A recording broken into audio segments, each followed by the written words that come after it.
Welcome to D&D. And the 25th episode of Anvil of the... Wait, no, 26th, I believe. Yes, 26th. I knew that. And that's where we're going to get started. The tower splits, opening as a giant doorway and revealing a space within it that defies reality. A portal into the domain of the drow, it seems. However, it looks pitch black within, as well as damp and musty. You see particles floating out of the doorway and within the space, reflected gently by the sunlight that shines into the space. The doorway is quite large, seeing as in how the tower was about 50 feet tall. The doorway is as well, and just as wide and strangely stalagmite-shaped. You approach the opening, wafting through the particles in the air and breathing in the aroma of mildew and old air. Most of you are unable to see within the depths of what this door holds, though as you think this, your eyes adjust slightly, seeing a source of light further in. Though Vivian releases orbs of light nonetheless to illuminate the space surrounding you. You watch as they cut through the dust and thick air, illuminating the space gradually. As the orbs travel through, the first thing you see is a pathway made of black and white stone seamlessly mixed together. The black stone resembling that of wood, and the white that of marble. The stone looks to be textured oddly as well, as if crystal had been split down the center and this was the inside. A mix of ridges and cleavages of stone reflecting the light in all different directions. As you travel further, you begin to hear and see the sound of running water on either side of this rather large 40-foot wide pathway. Looking to the sides of the path, you see water gently lapping upon the stone, murky and green with algae growing upon the stone where the two elements meet. The orbs travel even further into the space. You see now the height of the hall, or at least Vivian does, around 80 feet to the top. Rough cavern stone mixed with swimming carvings of elvish figures. Swords in hand gliding throughout the stone. Looking at their faces, they appear rageful, gripping their blades hard as they appear to lunge through the stone. You see only half their bodies, as if the stone was water and they were leaping like whales from the depths. As your eyes adjust fully, you see light streaming down from the top of the space and illuminating the latter half of the hall. You all see the path of strange crystal and wood-like stone leading further in. About 100 feet down the path, you see statues on either side. Elven, clad in armor, fine fabric by the looks of it, and standing about 25 feet tall. You see 6 statues, all lining the edges of the space, further down and about 30 feet apart each. As you travel further down, you see their form, all Aerolendi by the looks of it, along with a gentle stream of water tumbling in on either side of you from the walls, creating a slight babble that echoes within the hall. You see mostly women. 4 of the 6 appear to be feminine in their structure. The women wear thick silver armor wrapped in what appears to be strands of fine silk that wisps off of them in exquisitely carved strands of stone. The armor resembles that of Dagamaris's in design. Full silver plate embedded with rubies and sapphires. We never got to see Dagamaris's. Yes, you did. You got to see it on display. You're right. Those depicted are not quite as large as Dago may have been, though they are comparable in musculature by the looks of it. The armor is intricate in design, and deep scours in the stone armor that create webs upon the pauldrons. You see black speech upon the chest, above a lightning strike-esque symbol that resembles that of an elongated and jagged diamond shape with a strange spire-like target at its center. Above it reads, "Life at any cost, even death." Their greaves look vicious. Thin spikes protruding from their tips and what could be arachnid legs curling off the front and back towards the back, all layered upon plate. From head to toe, the plate mail is intricately designed and filled with gems and geometry. The statue is a work of art, but so is the armor. It depicts it, it seems. The statues, though they are incredibly detailed as is, also look as if the moisture in the air has deteriorated them over time, understandably so, as if your knowledge of the drow serves you well, this is many thousands of years old, kept even in this good of shape by magic and isolation. The four of them look to be wearing similar regalia, and their hair tied into an extremely long ponytail that stems from an ornate, almost Spartan-like helmet.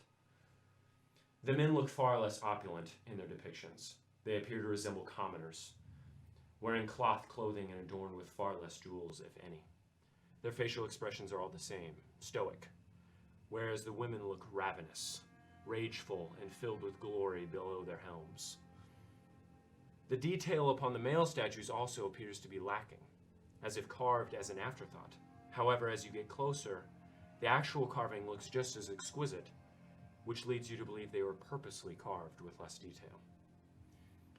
All the statues loom above you now, as you travel down the path, now completely illuminated by the light streaming in from the open ceiling of the space. Looking up, you see the opening, filling the space with dim light of winter, the sky blue and specked with the occasional daytime star.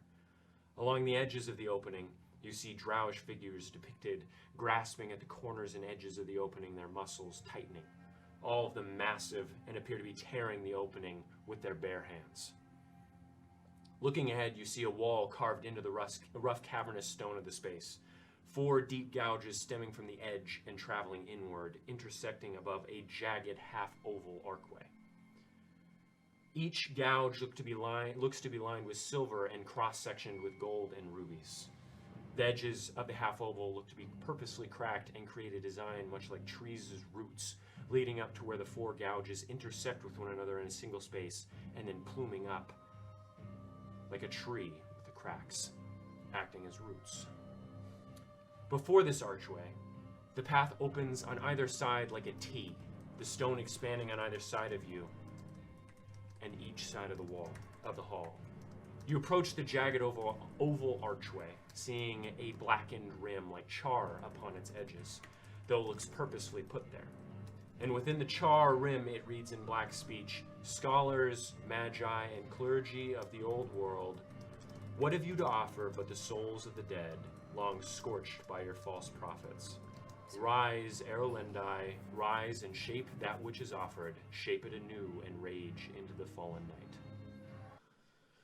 So are we staying here? I am. Or this archway? I am feeling rather bad as well now, so. Look, I'm gonna go on ahead and just see if it just doesn't go on for another, few hundred feet. Well, if you die, don't talk to me. Wow. All right. Are you doing okay? Yeah, I'm fine. If not, just a bit tired from all the activity. I must remind you that this is something that haunted Hector and Bilphis for years, and they were the only 2 of an expedition of 6, was it? 5? Yeah, 6. An expedition of 6 that returned. So if you're not feeling at full strength and you're going somewhere alone, that just doesn't seem very well advised. I feel fine. I can do it. I'll second that. Alright, look, if I'm not back in 10 minutes, can you cast any other spells? Can you send to me? Yes. Alright. Fair enough. So did Hector say anything about this place to you? I have no idea what this place is. Great, alright. I did not even know it was going to be an Erlendi ruin. I'm gonna start walking it. Into the archway? Yeah. Mm-hmm. So we'll get to you. Well, it's incredibly cool, if not even more so terrifying. I didn't think that anything like this could even exist. It is unimaginably old. If you're getting water, there is a statue of a very vicious-looking Erlendi woman. God, will pay my respects. Like looming over you. Wow, on white birth. Yeah, I try not to notice or try not to pay specific attention to her. I mean, the only thing that I know is that they were trying to find this book, the Zerelenomicon. I have no idea what it does. I have no idea how old this place is. the history of Verlandai has been heavily censored. I have no idea. I thought they were just, like, scary stories you tell people. I've heard a lot about them, but, Well, Vivian is sort of a scary story you tell someone. It's I not will be. necessarily because it's not.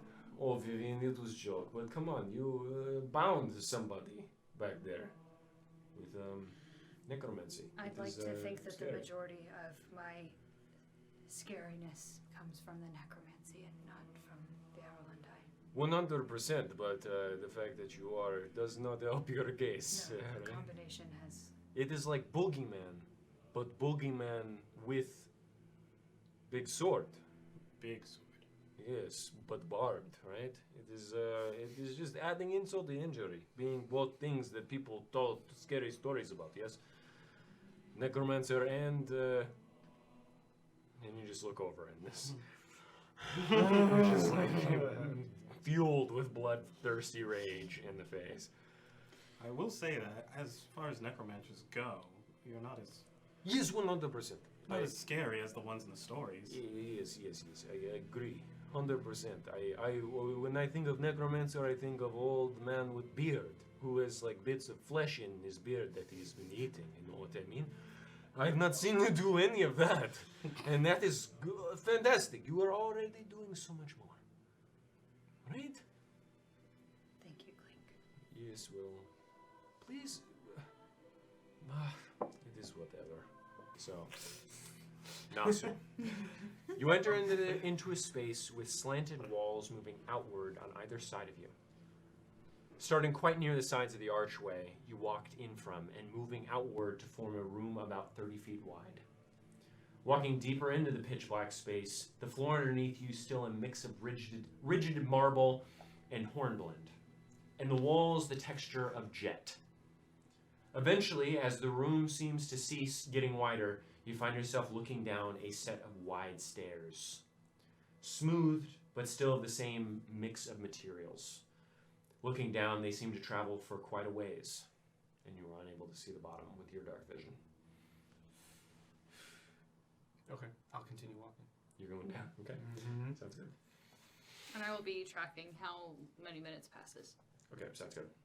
As you traverse down the steps, you see upon the walls profile carvings of elven figures charging into battle. Swords and shields gripped in hand, thick plate fastened to their shoulders with the same carvings upon them as the statues you just saw. Their faces shrouded, though their long, muddied hair sprouts from the backs of their helms all the same. You see hundreds of them carved within a three-dimensional work of art that goes deep within the stone, as if you were looking upon the line of battle yourself. The depictions of battle spans the entire path of the stairs. You see more elves laying dead upon the ground, some impaled, others sitting limply nursing their wounds upon the stone battleground. Others fighting other elves. However, as you get to the end, the battleground landscape shifts, burning and crackling.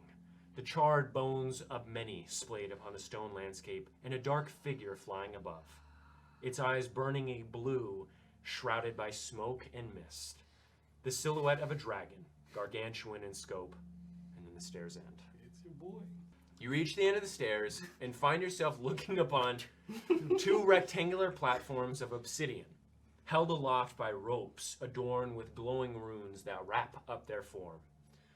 The two platforms are split by a large wall between them, with a regal Erolendish woman upon it. A thick and opulent dress of thousands of individual strands of silk fashioned with plates of silver that accent the dress upon the torso, with a ruff that explodes upward, creating a crown shape around her neck and head. She rests her right hand upon a large, long sword that looks directly towards you within the stone, her face pointed in the nose and eyes with a somewhat cleft chin. Her eyes are upturned and her eyebrows thick yet trimmed. Her expression is that of a villainous mischief underneath an extravagant crown that appears to dig into her flesh just at her hairline and hook under her skin. Looking closer, you do see streaks of blood running down the sides of her face.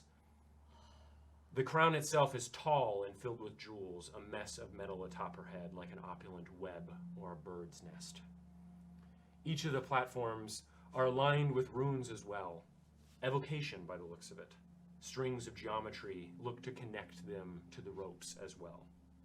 I will cast that using a fourth level spell to check in on Marcy. Are you still alive? Yeah, I'm just fine. There's a long set of stairs, and it comes to what appears to be a lift. I'm not gonna go any further. I'm coming back. At this point, I need both of you to leave the room. Ooh. Okay. So, as you turn back towards the stairs, Uh-huh. you see someone sitting on the stairs. An old man. Ivar.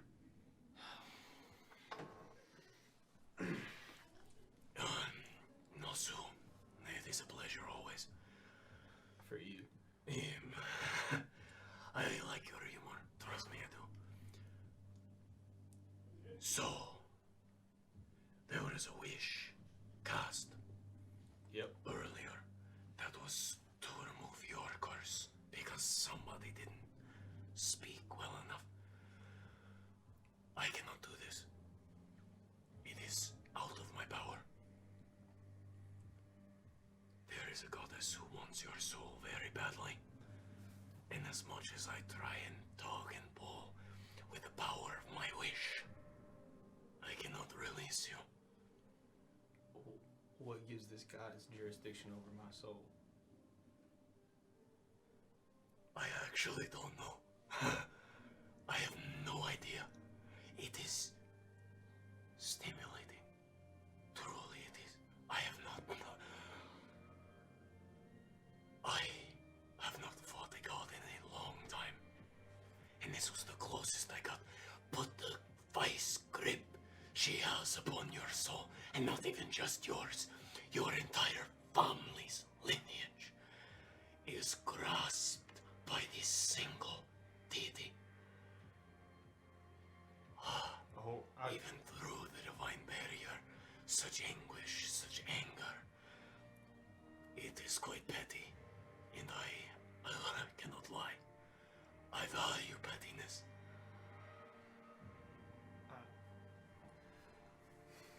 This is it's a lot. Yes. Who? Can you tell me? Ooh. Do I tell you which goddess? Yeah, you can tell me. Obviously, I can. It is that is debatable if I want to or not. I'll think about it. I might tell either, but not right now. It is too fun because I just dropped such bomb on you. You do not know what to do with it, and it is quite enjoyable. I'm just still a bit confused. This curse is hers? Honestly, I don't know how it came about. I don't know why this deity would care so much about your bloodline or the essence of your soul. It is quite weird, yes. No, I Family understand. curses. I can only assume that it's because of the curse. No, but it goes deeper than that. How petty this is. Your soul has nothing to do with those that came before you. You could have been a tree before. Yes, so why does it matter that your soul is tortured for the past actions of your family? It is strictly for Wait. pettiness. That What? is hilarious. Are you implying that my family had made contact with this goddess prior? I have no idea. I have absolutely no clue. Okay, sure, but for whatever the pretenses are, Yeah. my family and this goddess are intertwined. In some way. That does not make you part god. You are not a demigod. Okay. No, obviously not. I don't. Okay. Alright. I mean, it introduces another player in the Another chessboard, element, but yes. it doesn't Also- help me much right now. This is an interesting place for me to find you. I should have known you were heading here. I've been here before. No. I'm not. No, I guess. I don't That is all I needed to say. I just wanted to say that your wish means nothing. Sure. So the curse doesn't come off me. I feel like I cannot do it. That's fine. And, Vivian, the curse on her is also quite strong. Not I could remove it, trust me. It is not that strong. But the curse makes it so she will not get her memories back either. Just so you are aware. Even though she asked specifically for her To memories get her back. memories back. The curse, yeah. I mean, Hold on. oh, do Is you it want the- me to just give her... No, Listen no, to no, me, no, Maso. no. I am Is being it just? merciful. I understand, but I want to know: is it just because you can't lift the curse, or because you don't want to? I most certainly could, but that is not what that is not what Vivian wished for. Who's they? That is what I meant they isn't Vivian. Okay, it's not what Vivian wished. Okay. Yes. Okay. For the memories to come back without the curse being lifted, is what you're saying. So there are two ways that the curse could be lifted. I could do it sloppily and just make her a potato. But you did not ask for the curse to be lifted. So there is a conflict, right? So I could snap my fingers and memories would come back, but immediately be squashed by the curse. You understand that? Yes. And you just choose not to lift the curse slowly. Why would I want to do that? That is not fun for me. That is not what you wished for. No. You know what I got. Yes. Yeah, but that's kind of what she wished for. No, it isn't. She asked for She asked for the her curse to be lifted. No, and her memories to come back I over understand the course that. of a month. Sure, but her memories coming back, they may come back for a millisecond. Curse immediately drops. I did fulfill my end. I snapped her fingers. My fingers back, and then the memories come back, yes? But the curse, it is strong curse. These are people that know how to put curses on people. You understand? But still, it is moot point. I am god of trickery and deceit. All of You you. also got a lethargy. No, I'm not Nosu, but I appreciate the job. I do. But it is so funny you thought that you could actually beat me. And that the wishes would not have Ivar. a twist. Ivar. This is a game to no one but you. I know. Nobody's trying to beat you. You understand? You see, Nosu, I disagree. There have been plenty of people that have tried to beat me in the past. And all of them have lost. And I tell you this, Vivian did try to beat me. She played with fate. I am fate. Alright. Well, I'm not gonna insult you and say that I play to beat you. That would only insult yourself. I wish you would try to beat me, and also, it has been so long since anybody has stepped up. Too bad I won't grant your wish. What is that? You're just saying. Oh, yes, my wish of someone to step up, yes. It is okay. Everyone will in due time. And then he into the shadows. So eventually, after about 10 minutes, Nasu comes back. Waltz back in. So what's ahead? So beyond the archway expands into a smaller room, about 30 feet wide, and then it comes to a staircase eventually, and we'll go down the staircase for a bit, 100 feet maybe, and then you come to this like small carved out cavern area, and there's these two separate blocks, and they're like tab out ropes on the corners. It looks like some sort of lift system. 'Cause And that's it. It's just the- a room for a lift. Yeah, sure. So I assume that that's how we will progress when we go down now. In the meantime, I mean, the room beyond this archway, I think seems like a good place to just idle.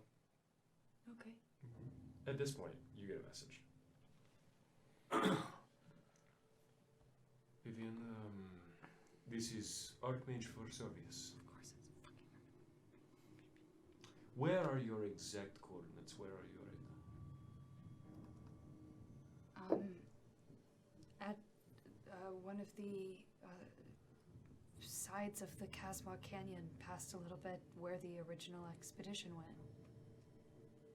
Do you know where that is exactly? Are you at the entrance to where the supposed Zorellonomicon expedition took place?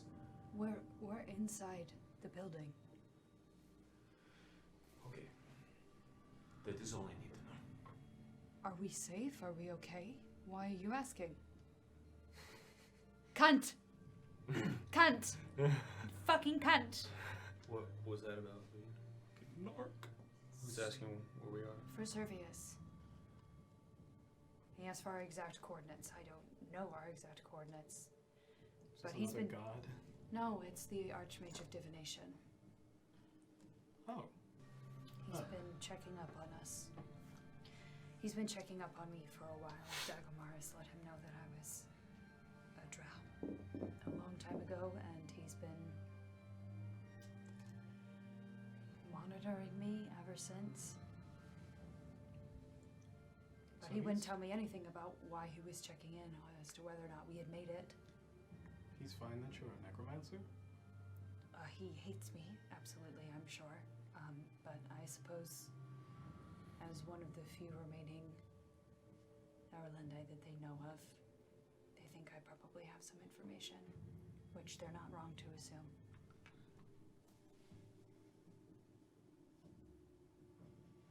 Alright, well, I'm just curious.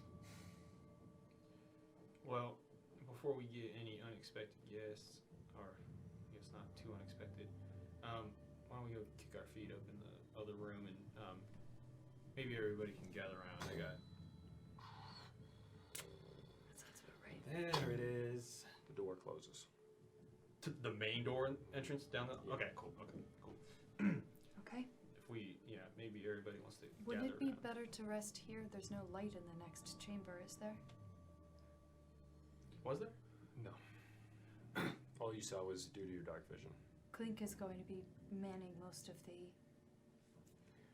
watches. Actually, yeah. No, that seems rather bright. Alright.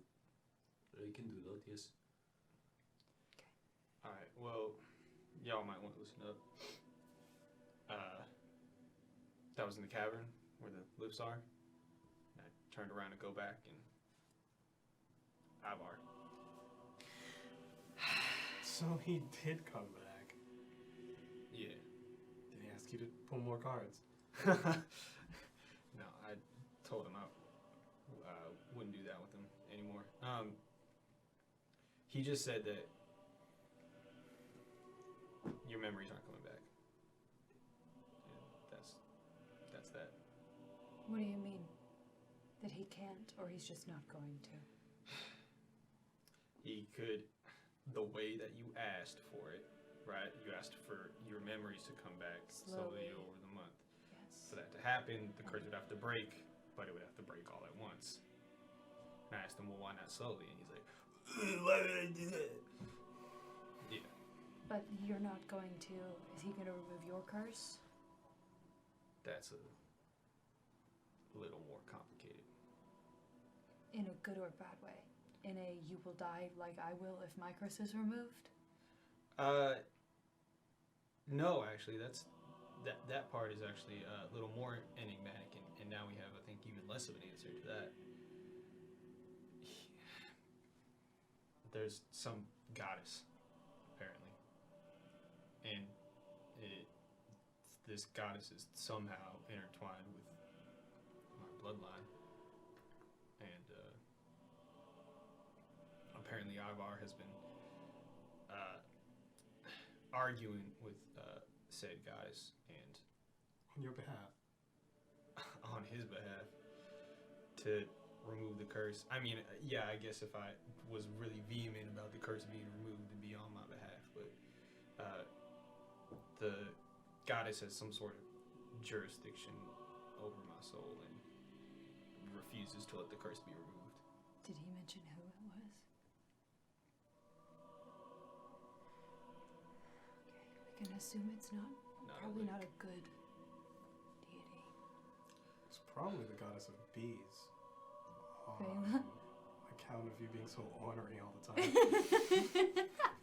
Zing. Bees? Like a bee's nest. A hive. Beehive. Beehive. There you go.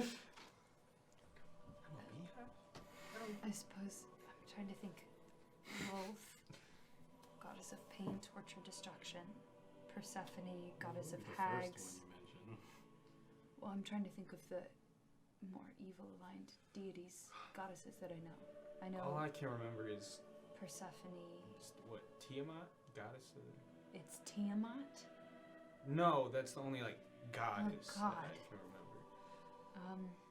Right, that's a Tiamat goddess. is a goddess, Yeah. yes. Okay.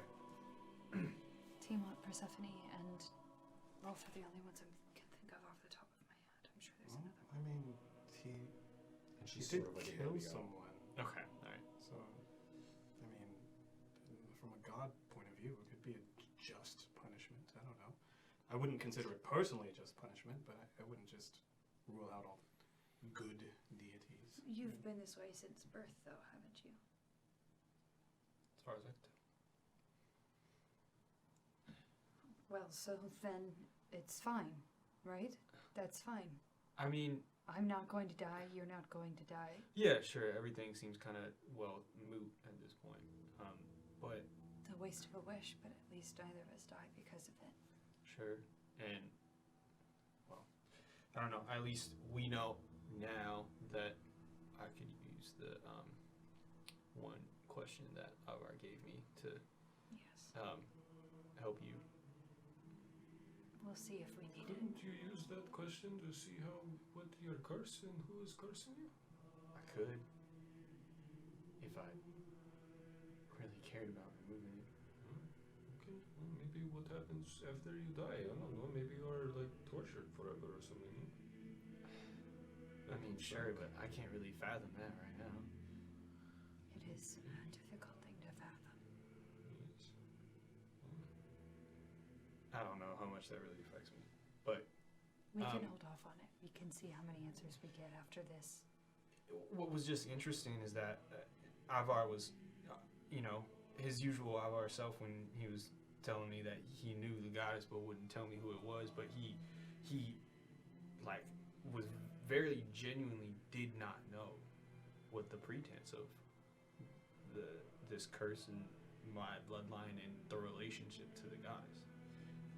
They're intertwined somehow, but he had no idea, not even an inkling. So either Ivar is extremely ignorant or this goddess is handling something with mortal souls outside of the awareness of the other gods. Yes? This is blowing my fucking mind. I mean, Avar told me that. I mean, he's fought gods before, but it hasn't been a long time. But he was confident that if he attempted to fight this one, that it would not go his way. Was it? There was like divine barrier, yes. Yeah. Sure, Is it- yeah. Is this goddess? Has she broken it as well? From what I gleaned from like what he was implying, she's not past the divine barrier. I believe he's still the only god that we know of. So is it some kind of bastardized form of a paladin or something like that you were then? I don't know. He kept saying that it was.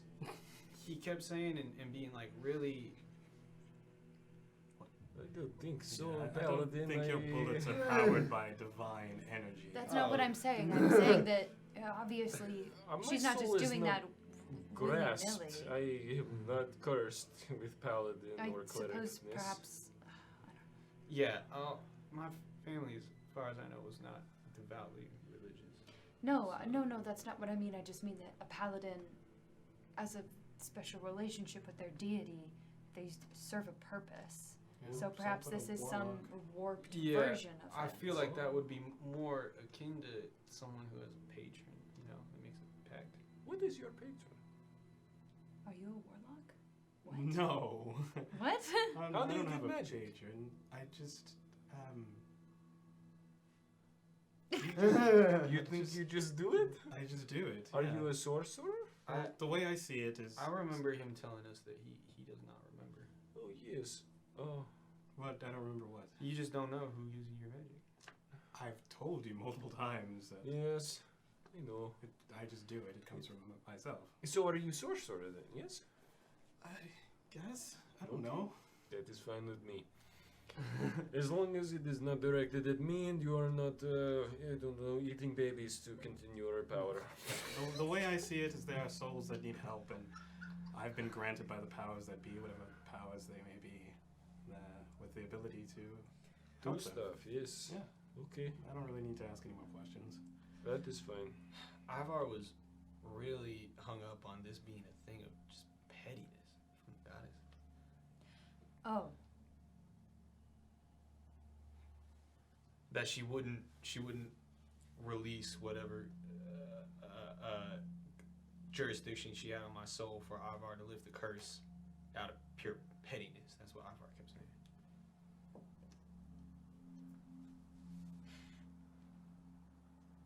I think Clink may be right then. What did I say? Might be worth investing your question in why a goddess has decided to pettily place a soul curse on you. Whatever is going on with me, I don't even know if I want to know. I just want to make sure Hector is okay. We can see what we can get done here, but consider the possibility that maybe you should. Wait a second. This power I'm comes just- from Ivar. And he said that he does not know the answer to why this is happening. So you should ask a question that he does know, But right? this- So something to go on.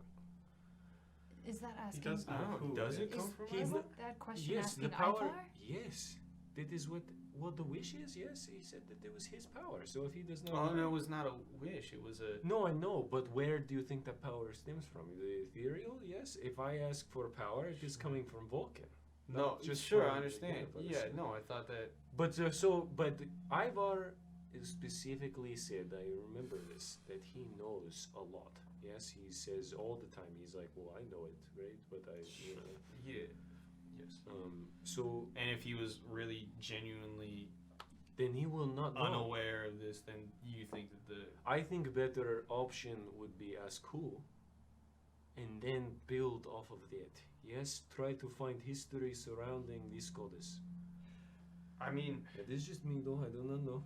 I appreciate your sensibilities, Clint, because at this point, I feel like with how much I don't know now, I don't think one question is going to be able to. To do anything is no It's a much. good start, though. It is a good start. I Sure. agree. Ivar was not confident that this curse was from that goddess specifically. But it was her power to release it. Or to Yeah, govern is it. yeah is that's so. I mean, I think it's a safe assumption that I don't know. There's just some. There's me, my family, and this goddess, and I don't know how the dots connect right now. Just keeps getting more tangled. But anyways, nobody's died. That is a So very good thing to hear. That is a very good thing to hear. Yes. It is surprising coming from Ivar. Yeah, you would think he would just lash out with some form of punishment since he couldn't fulfill either end of the wish. It does not seem like the type of fun that he wants, though. If he wanted us dead, he could just kill us. He is God. I agree. He is God of trickery and deceit, not God of killing wantonly. he doesn't. He definitely doesn't want to just go creating wanton destruction.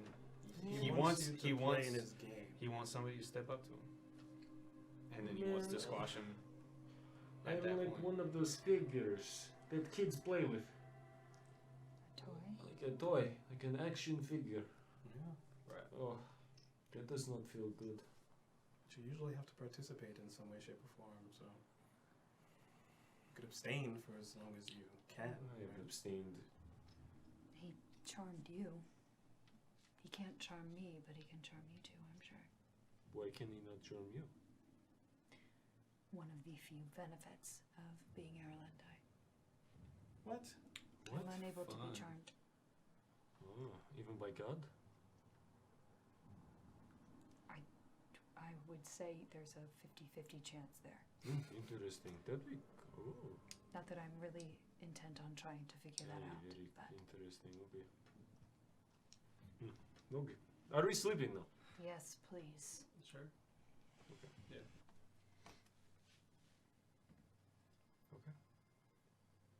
Eventually, everyone else wakes up.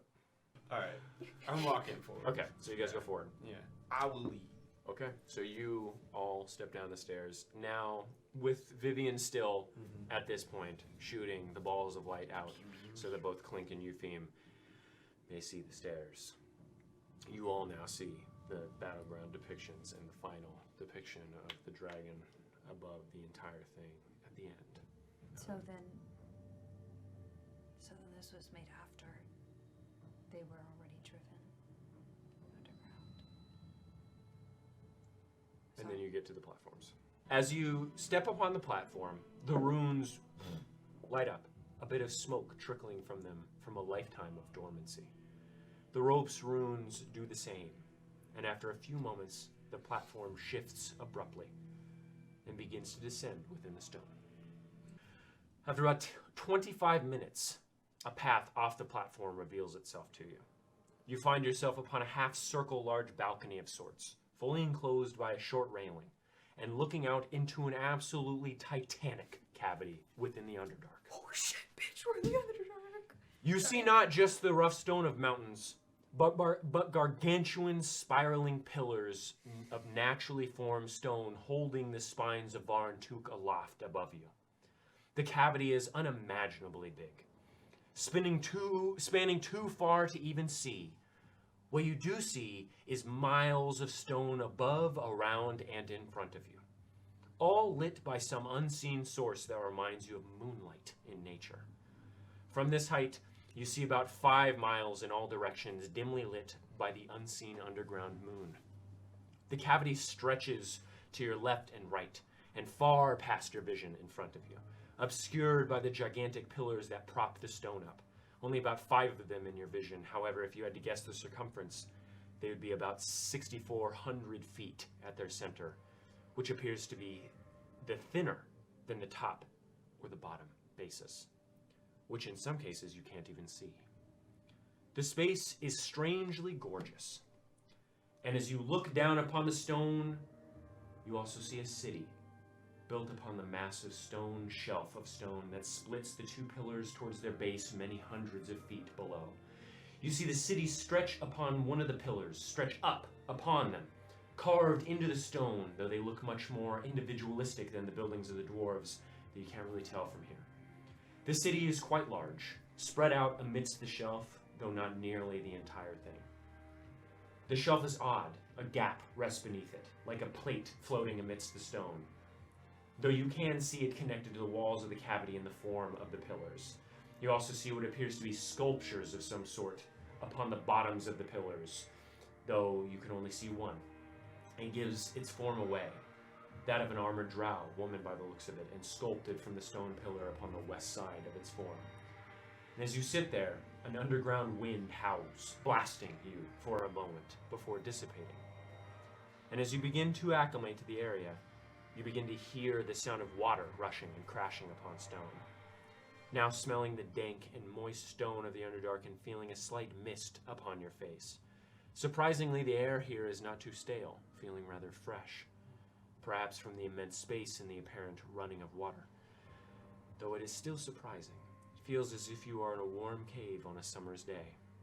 Unable to see the city from where you are, many hundreds of feet above the tops of the buildings below, you look around at the space for a way down, seeing a stair carved into the side of the stone to the left of the lifts and curling down to the space below. You guess the city is about as large as the fire district of Tristfall, if not a bit larger. Wow.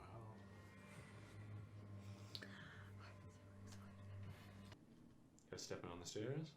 Yes. Okay. Oh. Are you going down the Yeah. stairs? Okay. You step onto the stair. The space to your left entirely empty. A large amount of space and air, the stones hundreds of feet below. This sensation is nothing new for the party. Traversing the spine has hardened you all somewhat to the fear of heights and falling, though it is still quite uncomfortable. The underground breeze pushes through the space, smelling of salt water, strangely enough, and caressing your face and the left side of your body as you walk gently down the steps. The space to your left is still staggeringly large. You begin to feel like that of an ant upon a tree of Anderon, stepping softly and admiring the grandeur of all that surrounds you. It is quiet, but not an eerie quiet, a bit of calm.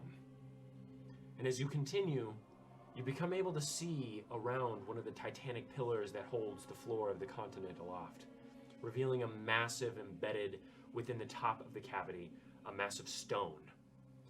Its texture porous, and its surface glowing gently and radiating a luminescence like that of the moon, just bathing the cavern in a soft moon-like lighting.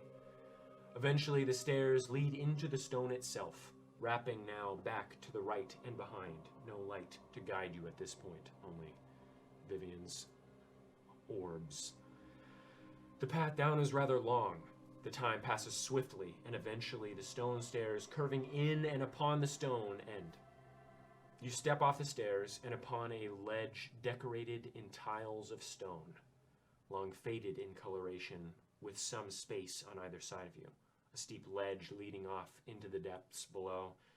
Though directly in front of you, you see a bridge extending out to the massive ledge of stone that seems to have grown out of the stone in the pillars, creating layers of stone within the space, like a shelf within a gargantuan cabinet. The bridge is entirely flat and incredibly decayed. Bits of stone long tumbled off and leaving only bits of its stone railing remaining, and but a fragment of its width. Past the bridge, you see an archway of stone, rather large but not gargantuan, connected to two ruined buildings. The archway looks to be made of a white, chalky, textured stone, though it too looks to have seen much better days. Many of its individual stone bricks long tumbled away and were remains eaten by time. The ruined building to the right of the archway looks to be built off the shelf, leading down into the supposed depths below. It looks to have possibly once been a tower of stone bricks and wood beams intricately woven into the structure, though half the tower is missing, and its bricks barely clinging to the lopsided cleft that now remains upon the hewn stone structure. To the right of the tower, you look deeper into the cavity, dimly lit by the false moon, more of the ruins protruding gently in your vision past the tower, and the depths of the Underdark traversing farther in, only seeing but a peak along the walls of the titanic place you reside in. The left building appears to have retained more structure, though it also appears to be connected to a stone wall of sorts. The wall accented by multi-shelved pillars that sink into the wall and decorate its form. Looking past the archway, you see the streets of an entire city built upon the stone shelf. Roads of cobbled stone, buildings, towers, and magnificent structures, all ruinous and dimly lit by a pale light. As you walk across the narrow bridge, I'm making myself lighter. you look over the edge, seeing a few 100-foot drop below and many stalagmites resting below as well. Yikes. As you also see stalactites underneath the ledge you just stepped off of. This is an entire organism. The Underdark is a strange place. But the bridge does not creak. What stone remains seems sturdy. You walk underneath the archway and find yourself amidst a corner street of sorts. A large, decrepit fountain resting in the middle of well-placed cobblestones and the ruins of various elvish stone and wood buildings that look to have crumbled long ago. This looks to have been a small town gathering area. The tower and the larger building possibly barracks of some sort. Defense to the entrance, perhaps. You see ruins a few miles ahead of you and to the left, speckling the shelf, though you are unable to see above many of the ruins still too large. However, you do see one gargantuan stone and sediment pillar, one of the gargantuan stone and sediment pillars that spring from the Underdark's floor, and you see what could be an entire city, an entire other city built upon the pillar, carved into a swath of it, leading up about 1,000 feet, not even consuming a 20th of the pillar. Yet the city takes up much of your vision. the pillars might taking up the rest as you look diagonally left from the archway, northwest. The buildings look to have been made with precision and purpose, many large and multi-leveled, though they resemble human architecture more than the high elven structures you've seen in the central realms. The stone is squarish, not as spire-like and smooth as the central realms, though the intricate carving of the stone and the remnants of the designs give it a certain air about it. You see keep-like thin slit-like windows mixed with large cathedral-sized diamond windows, the glass long turned back into sand and the wood decayed and turned to dust. The roads are wide, and it appears the shelf was not as flat as you once thought, bumpy and uneven as you'd expect a subterranean titanic shelf might be. Though you also notice the incline is rather noticeable and steep, leading towards the pillar, which you'd guess is about 2 miles away or so. This was an entire city, bustling, probably equivalent to the population of a few populated southern and central cities. Any more? I'll walk across next. Okay. We are like probably the first feet to touch this land in a long time. Or one of the first. You step upon Yes. the ground. You going across? Clink, you want me to go next, or do you want to try? No, this is fine. I will just go. Okay. The bridge seemed very sturdy. So. He sort of just like, what I. Great. All right, I'll walk across. Okay. I just don't understand. I want to be amazed, but my mind just keeps going back to why no one knows about it, why it's empty, why it's protected this well. I mean, You saw the images in the stairwell. who would? Obviously, but it's not like, I mean, the stone here isn't charred. No, Well, you don't see any remnants of battle. It's not like Glaucon came here and What- killed them all. Who That else would would? answer why it's hidden and why no one talks about it. Who else would want to repopulate a city like this? Well, it's not so much about repopulation, it's just how, obviously it wasn't easy to get here, Sure. but It must have been easier for citizens who lived here. yeah, I understand that. I'm talking about why no one has come here since. It's been thousands of years since this place has been populated. You're right, we are some of the few people who have been able to step here. Right, I'm just that's the wondering thing. why it's been protected, or why they sent people out to find it and then didn't send anyone else after Hector and Bilphus came back. Why Archbishop Servius is so Well, it keen seems on like understanding where we are. your friend is not very prolific when it comes to answering questions about this stuff. Yes, but you would think that the Dragon's Council and Glaucon would be enough of a convincing factor. I believe they know. I'm afraid at what they know and what they've decided not to tell us.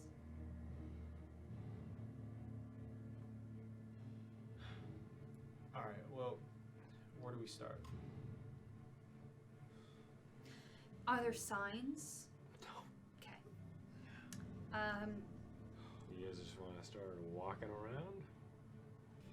So you begin to walk through the city streets, seeing remnants of what would be street lamps diminished, what could have been storefronts and homes long lost, and evidence to an entire civilization.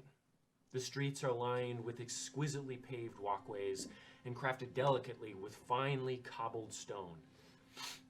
The buildings, you can imagine, stood tall, all like individual elven castles, and the streets filled with life, yet no more. You walk amidst what could easily pass for a small capital city above. You guess the area you walk amidst now was once part of the city used for trade and markets. The streets are wide. The buildings look open at their bottoms, many of them multi-floored and adorned with fallen pillars that melded with the front walls and accented their architecture. Some of the buildings still stand somewhat. Roofed pillars accenting their corners, and large shelves carved into their face and made entirely of a nice whitish gray stone.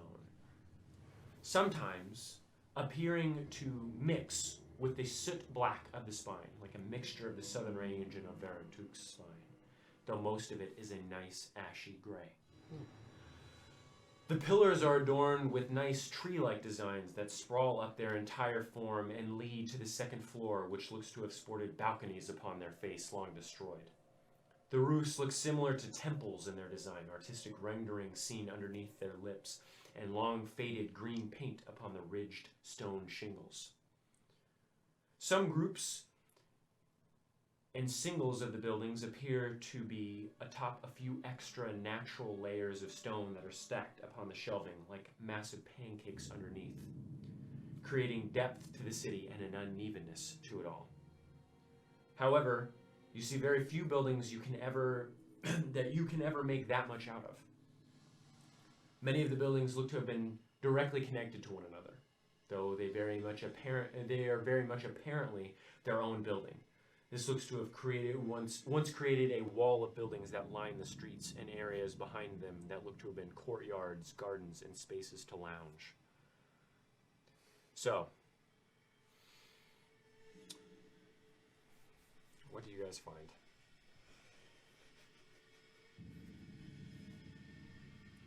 Okay, so you had the highest one. So, you find remnants of what was once a shop of some sort. Looking atop the doorway carved in the stone, it reads Knowledge and Magic, Erolindish Alchemy. Oh, fuck! In what language? Undercommon. Which I do not You don't see. know. Yeah, so none of you would know what store this is, but it does look like a storefront. The doorway is just beyond a small row of pillars that was once a second floor looming over the front entrance. The pillars decorated extensively with vines and depictions of roots spreading across it. Walking inside, you see rubble. The entire building, with the exception of the front, collapsed in on itself. The remains of a stone desk sits underneath piles of dust and bricks long fallen. The back wall is toppled as well, bending in on itself upon another wall just beyond it, revealing the alleyway that remains behind the building. Looking around, Get you in dig that through desk. the rubble, finding that most everything has been lost to time. No bottles, no books, no potions. However, as you dig, you see a bit of paper just barely sticking out of the dust and rubble. Snitch! Oh, it's rolled. It's in Elvish. I speak that. Those who wish to stand for anything must be staunch in their resolve. They must be willing to sacrifice their comfort, their dignity, their pride, and sometimes their life to protect what they believe in. It is in these times, these abhorrent pages of history, that we must strive for this ideal the hardest. The enemies of Varntuk, the enemies of the Erlandi, and the enemies of the gods rest around every corner and will not allow you a second thought. They will not fight with honor. They will utilize everything at their disposal to destroy you. Do the same. Do not let the stigma of honor be thrust upon you as you lay on the ground begging for mercy, for they will not offer it to you. Fight for your life even at the cost of others. What else has such significance than your own life, your own soul? Nothing. So defend it. Oh, I got thoughts. We got thoughts. This must tell us that whether or not the Erlundi venerate Varntuk, they have a common enemy, or common enemies. I'm very interested Everyone loves Varntuk. what they mean by the enemies of the gods. Well, the Erlandi were also created by Varntuk. I think everybody was created by Varntuk. Is that so? Yes. I agree. That is what I read. That is what I feel. Not to drop anything more society altering on you, but the humans were not. Mac is like, Then, if it wasn't Varntuk, then what other So you God-creating entity would have created us. So you weren't created by art. I was. Vivian thinks otherwise. Humans were created by Balanzar, the god of chaos. Are you not a human? I am a human. Right. Okay. So are you, right? I Well, was. not anymore. Yeah.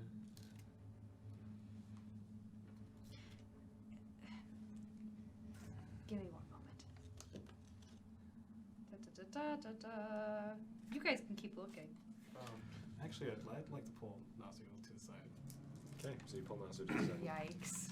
I'm engrossed, so. What is it? Not to get into your business, you two, but your friend just killed herself. Oh, what? You mean when she, like, stepped over the sword? Mm-hmm. Well, the sword said to do that. That was part of the trial. I don't understand. Okay.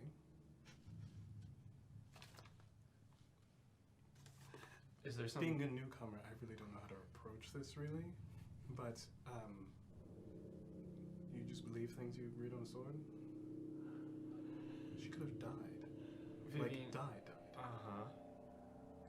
At this point, Vivian has a certain resolve to her that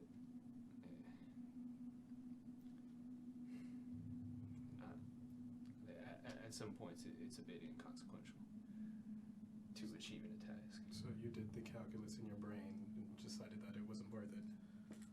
Decided what wasn't worth it. Saying something. I don't know. Oh, about her When I was joking putting about herself on the sword? killing ourselves or murdering each other, it was really a joke. Okay, but like you have to understand the context of the situation. We were put in a magical trial, and the people were expected. Those who participated were expected to mosey through the door afterward. You hear me? I mean, I was it assuming could be someone everyone. was gonna have to like shove somebody onto the sword. And I'm glad, we didn't have to choose two people to do that. Well, Vivian's,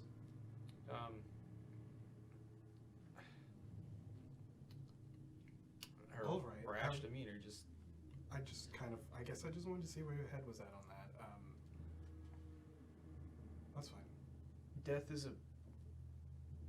it's a little bit less ethereal, at least for Vivian right now.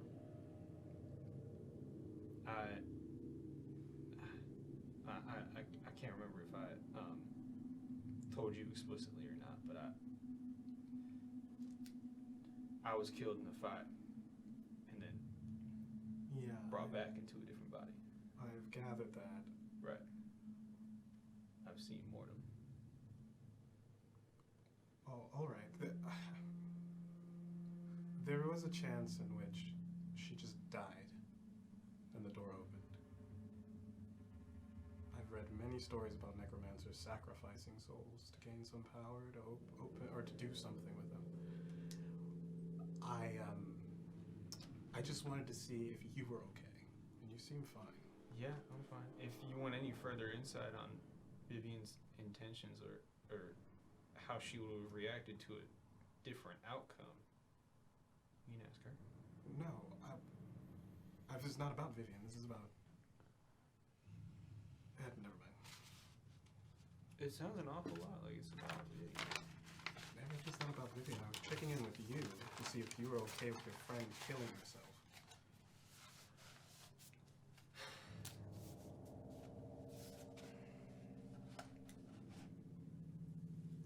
I admire Vivian's resolve. That's very morbid. Is it resolve or is it desperation?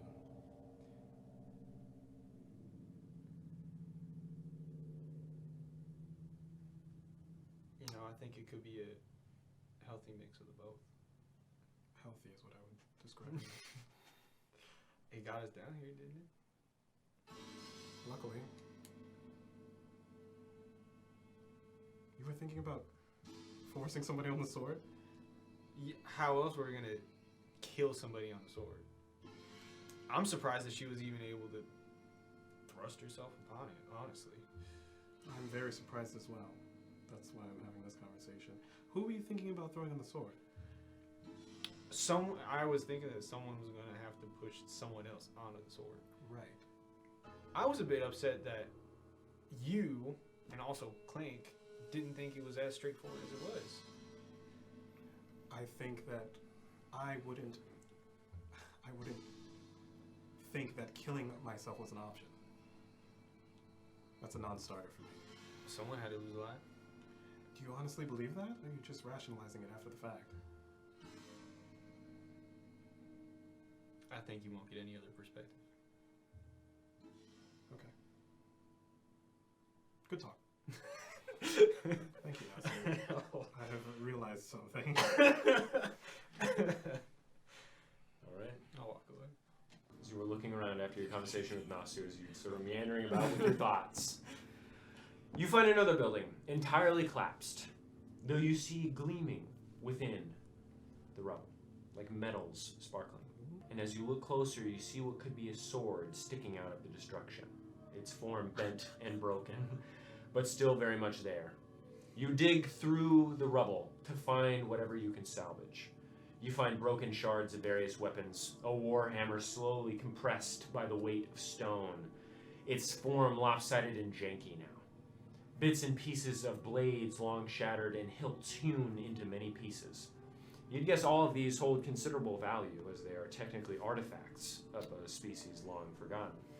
However, underneath the piles of debris, you do find a blade rather untouched somehow, in a pocket of air amidst the stone. Looking at the blade, you see the grip swirling with quartz and hornblende, in a spiral up to the guard. The guard looks to be designed to look like an androgynous-looking elf coming out of the base of the blade like water. Their chiseled arms outstretched on either side, making a fist and creating a guard. Atop the elf's bald head, you see an eye etched and a ruby where the iris would be. This design is mirrored on each side, though the fist is shared between the two images almost seamlessly so. That's so fun. The pommel is solid steel, shaped to look that of burning fire exploding from the bottom of the grip. The blade itself divots in the center till about halfway up, the divot filled with runes of evocation. The edge, curiously, also looks to be coated with a fine material, like sandpaper, almost. Huh. I'm gonna pick it up. Yeah, that's so Pick it up weird. as you sort of slide it out of the rubble. You said there was a gem on its head? A ruby. A ruby. Both sides. The Uh-huh. elf is coming out, and there's a small ruby in the top, And where it's, it was an etched. It looks like the center of an iris. and it's an Arolindian. Arolindish, yes. Arolindish. Mhm. Elf. Yes. Okay. Cool. Ears for days. I'll give it a couple swings. Yeah, it feels immaculately weighted. That's so fucking cool. Nasu, as he is doing this, you're looking around. You notice, slightly off the main road, and within a rather wide side street that looks like it could have been a permanent market of some sort amidst the town, you see what looks to be the remnants of a campsite. You see a smear of charcoal on the ground, and a bit further off, the dried residue of what you'd assume to be urine. As you've lived on the streets long enough, you know what that looks like. And the smell of feces nearby. Okay. This is odd because you don't smell anything else other than the dampness of the Underdark. Yeah. Yes. Can I make a survival check on the feces? Make a survival check for me. Is the piss? Is it warm?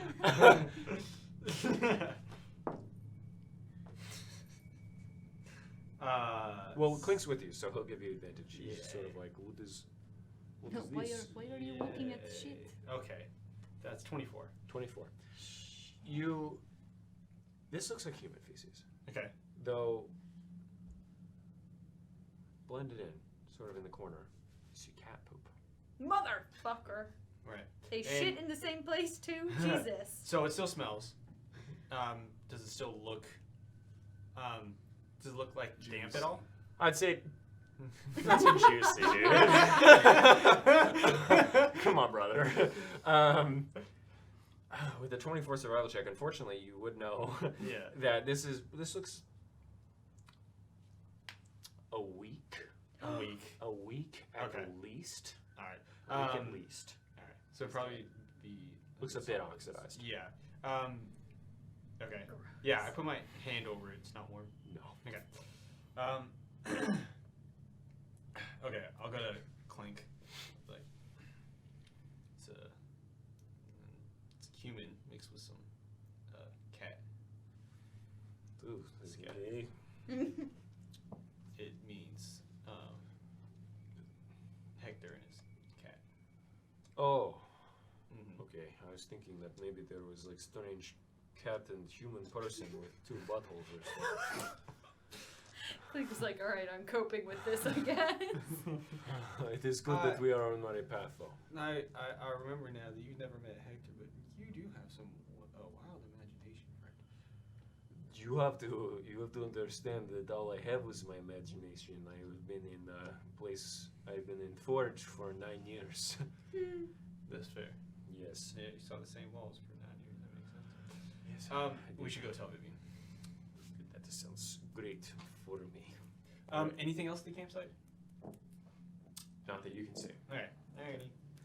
He's like, do I find a magic sword?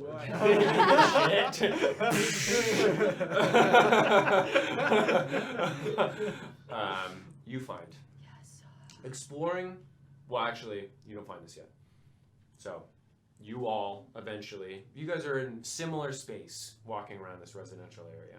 You and Eupheme come out of these separate areas. Eupheme's a bit further down the street, and you're off in another wider alley-like area. You all come to the center, and Clink's just sort of following behind you. I'm also there. Yes, you're just looking around the street at this point. There was a small campsite back there. Oh shit, you do find one thing. I was like, do not make my dirty 20 Not go you. to waste. You mother. Not soon. Appreciate You find this open and like sort of like strewn about near the campsite. Okay, alright. Let me take a look at it before we talk to everybody. You guys read all this in the road of the ancient Erlendi city.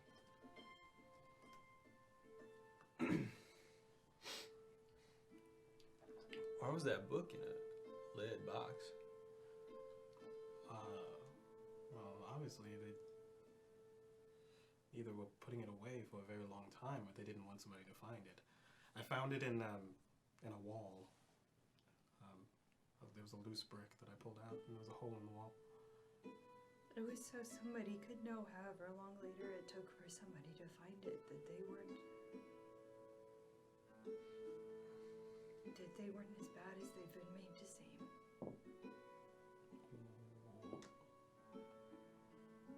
That could be the case. But this other thing that you found seems pretty... There's no date on that one. Right, it wasn't hidden. No, and obviously Hector and Bilfus had a hold of it. So that makes me think that there was some... Let's say it like this. If it was fine for that book to be around, it wouldn't be in a wall.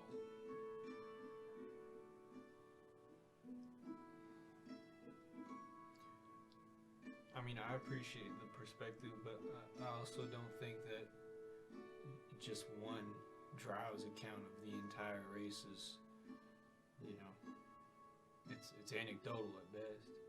It was detailing their cultural practices. Obviously, what happened in the one that you found around Hector's campsite was written much later.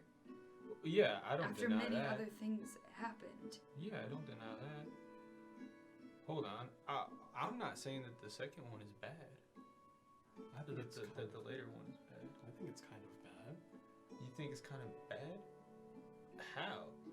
It's damning of the Magi at Trisfall and the prideful high elves. I'm not a fan of the high elves myself, but that doesn't mean that everything in that account can be considered on the up and up. I mean, I'm not trying to pass a judgment or anything. I'm just saying that it seems a little eerie. Does it not? There was something that happened to the elves, the Harlandai, that changed them. For the worse. Yes. I agree. I mean, I'd be a little angsty too if some giant blue dragon came and tried to wipe out my species. Just because it's understandable doesn't mean that it's like Permissible. permissible. No, just it's less good than the original, than the older document. That's obvious. Whatever turn came to the Erlandai was a dark turn. But we don't know if these are just individually held beliefs. I don't think we can like politically ascribe it to the entire race. See? Which is not what I'm doing. I'm just saying that something bad happened, and They had as a to result, do what they had to do Yeah. with what they were given, no matter the consequence of it, as long as it meant their survival. that's what I've read. I mean, I just appreciate the perspective. We understand now that they really valued transmutation magic, and we understand a little more now about the gods that they worship, and we understand a little more now about their motivations as of current. You seem really beat up, Vivian. You alright?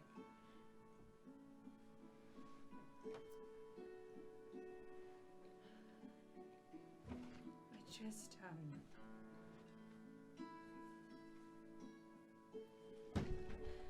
the memories I have, of the Erlandai were of them throwing me into a pit that was filled with other living and dead elves.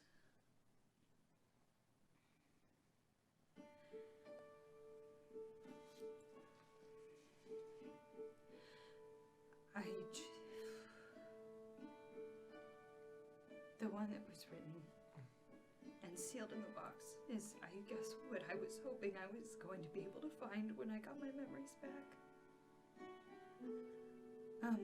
That I was going to be able to go somewhere and find people who would be caring and love each other and be pursuing something together. And I know it was the direct opposite from what my memories were telling me. I was hoping that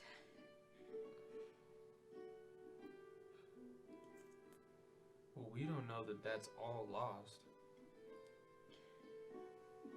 the Drow that are in the Forest of Amteron aren't going to accept me. I'm a necromancer. It's fine. It's something I've been coming to terms with for a while. That,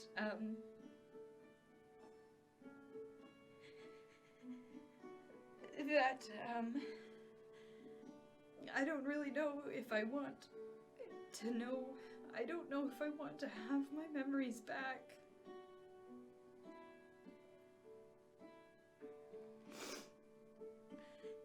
The only thing necromancy has given me is loneliness and a probably unchangeable taint on my soul, for which I'm gonna be punished if I die. And the other things that we've read, I've thought those exact things on my journey. So if I find people like me, I didn't want them to. I thought that was just me surviving. I just thought that maybe if I found wherever I came from, or who might be looking for me, or what, that I would have a home. But no one is going to. They don't have a home. They don't have security. They don't have joy. And it's not like I'm going to find my master or find some enclave of necromancers and they're going to accept me with great affection.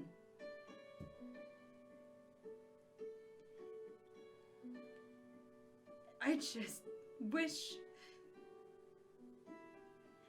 that I had some sort of choice. But all I see is that I'm fated to live a sad life. And then when I die, I'm just going to experience more pain than I've already had up here. And none of it seems worth it.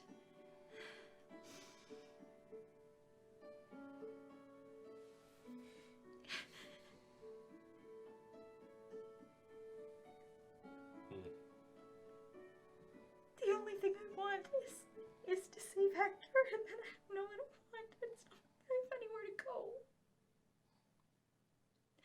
And I've already dug myself so deep into this pit of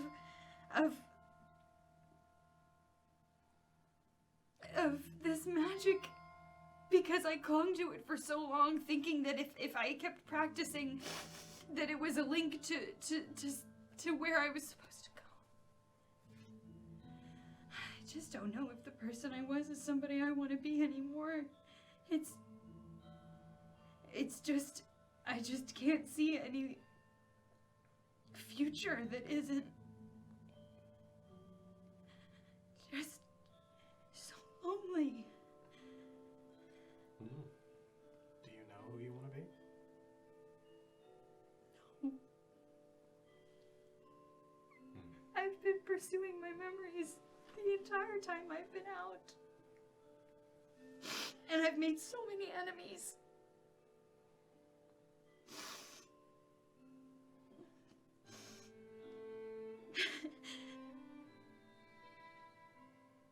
I think that,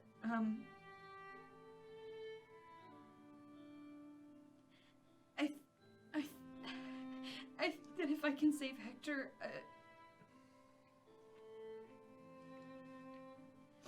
if that can be the one final good thing I do,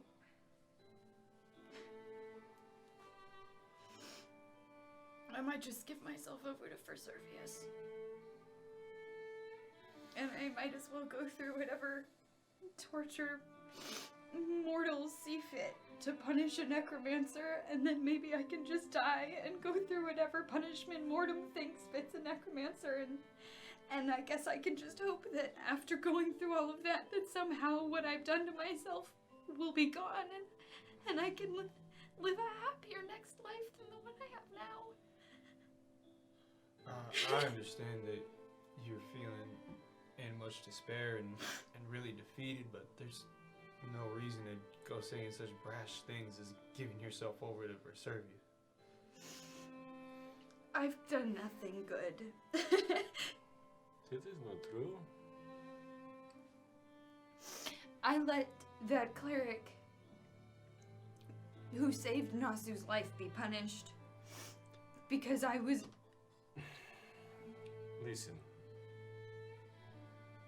I resented you for quite some time when you did that. I knew that man. He was a nice man. But you are not responsible for it in the fact that Servius was in power and that saving someone's life is a punishment by torture. That is not your fault. And what were you going to do? Give your life for some man you had never met? That is an ideal that is talked about a lot. I would not do that.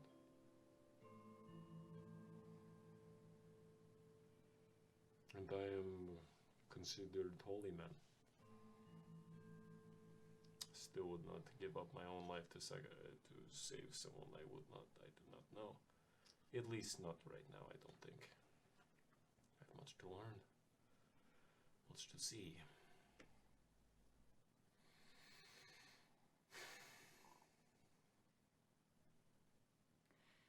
I don't think there's much I can give back other than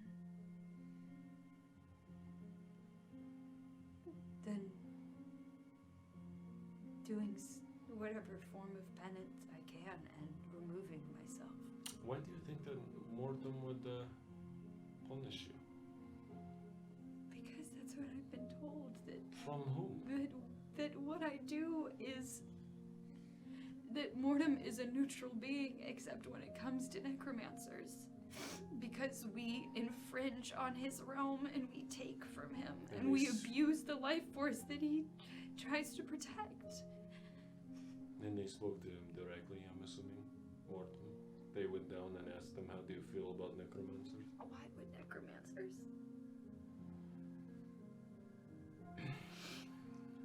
I mean, obviously, immortal life is a temptation to most anyway, but it is an added benefit to not face whatever consequences there are for abusing that kind of magic.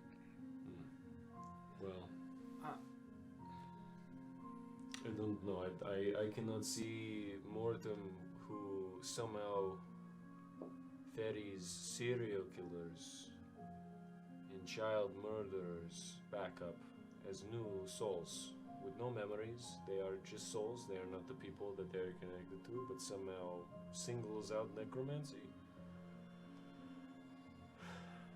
You are no child murderer, yes? Not murdered children or serial killed people? The things that a necromancer is capable of goes beyond taking life. Do you think Wantonly. Glaucon will be ferried back up? Yes, probably. A person who has supposedly committed genocide is better than you.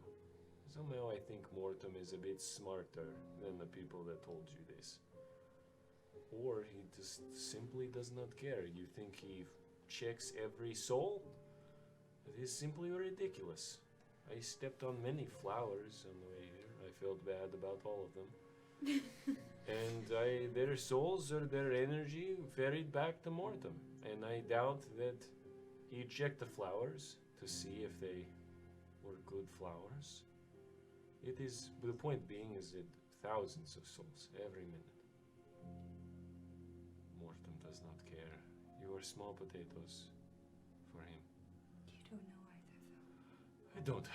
But I think it is ridiculous to think that someone like Glaucon or someone like a leech would still be ferried up. A lich wouldn't be. Possibly. I don't know. I have never heard this nonsense.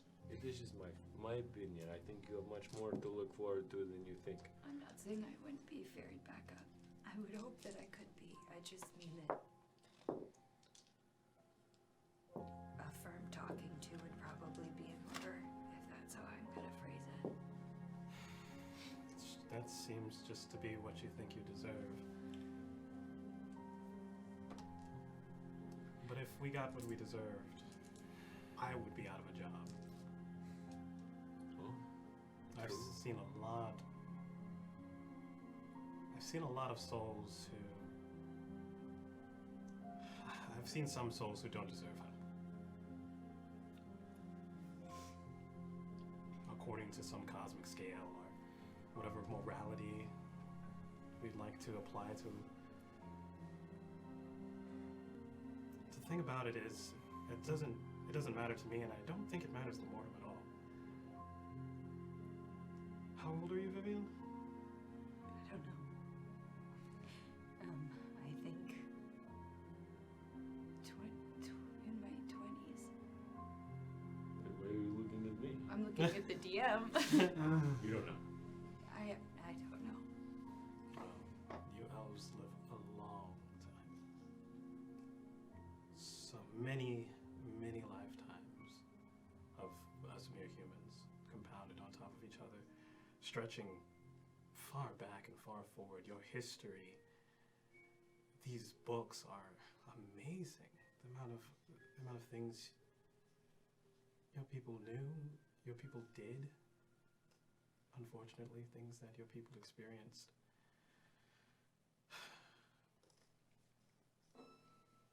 I think you can crack out a few more good things before you go. True. I think you have plenty of time. And if we were to judge these books like you're judging yourself, I guess we should just toss them into the fire. But no, there's a bunch of beautiful things in there. elegant things, culture, things lost to time, lost to storytellers. Even my father didn't tell stories like this. I think it's a shame with how few of you there are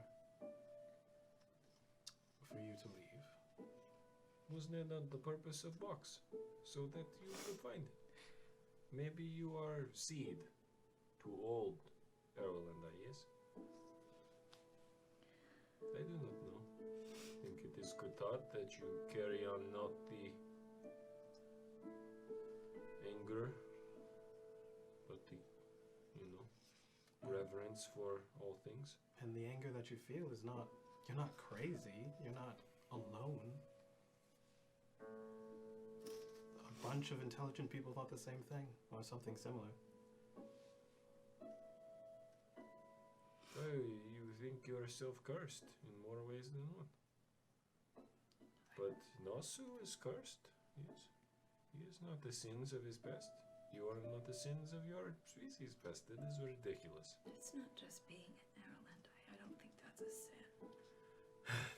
No, Necromancy. I'm saying turning to necromancy for protection, using it as a crutch, using it as a place to stamp out yourself into this world that doesn't appreciate you. It's not something that's not understandable. Reading this pamphlet, I feel empathy, I feel sadness that people were brought to this point. I don't feel disgust. I don't feel like judging them.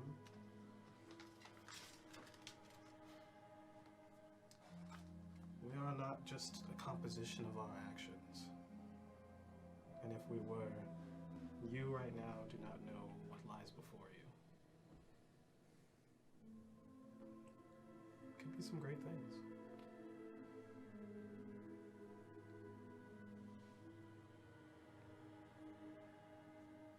There might be more people than Hector that need your help.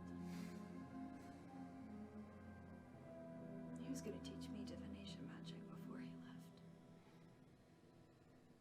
So that I didn't have to use necromancy anymore. That's kind of ironic that we're looking for.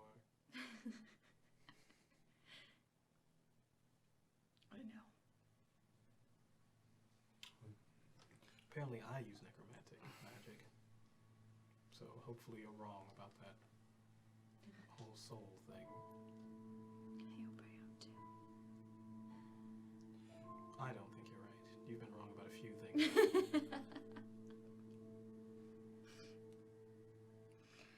I'm sorry for What we were going to say also? Just on the topic of Hector, we have a lead. So, I just guess I wanted to assess whether we want to follow on the lead or Oh, it is Take a not look around. It is not much of lead, yes. It Does the shit point in a direction? well, I was pinched one up on the way yeah, out. Mr. Grinch has kicked it into a nice little. By judging the way that it might have fallen, we can assume that he was facing towards. I was saying I could go back to the campsite and at least check tracks. Let's do that. You look around pretty heavily. This is stone. We might just have to keep trying to find There's- any other campsites he might have made. It would be. I am going out on a limb and thinking that maybe the pillar. Oh, yes. is Seems interesting. Which one? Yes, the anywhere. one that- with the city scaling. Of it. Aren't there? So there's both one. pillars have a city? Yeah, no. Oh. So just the one that's The near northwest. to the wall I fucking is. get it. So it's like lesser city and then like fancy schmancy on the pillar. It's just sprawl Yeah. and then city on the pillar that's Yeah. overlooking the rest. Yeah, you're right. That's probably the safer If I had to bet. guess where any people that would have written something like that would be, I don't know. I don't think that they would be commingling with someone like the other one. Possibly. I don't.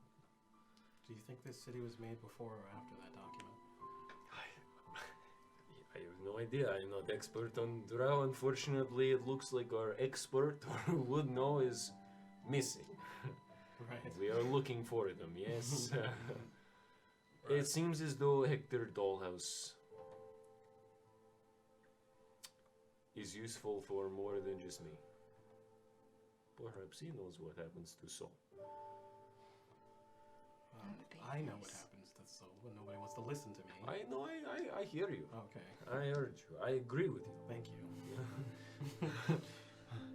Alright, let's shake some tail feathers. Okay, so I'm gonna lean over Nasu and whisper, "Your friend is suicidal."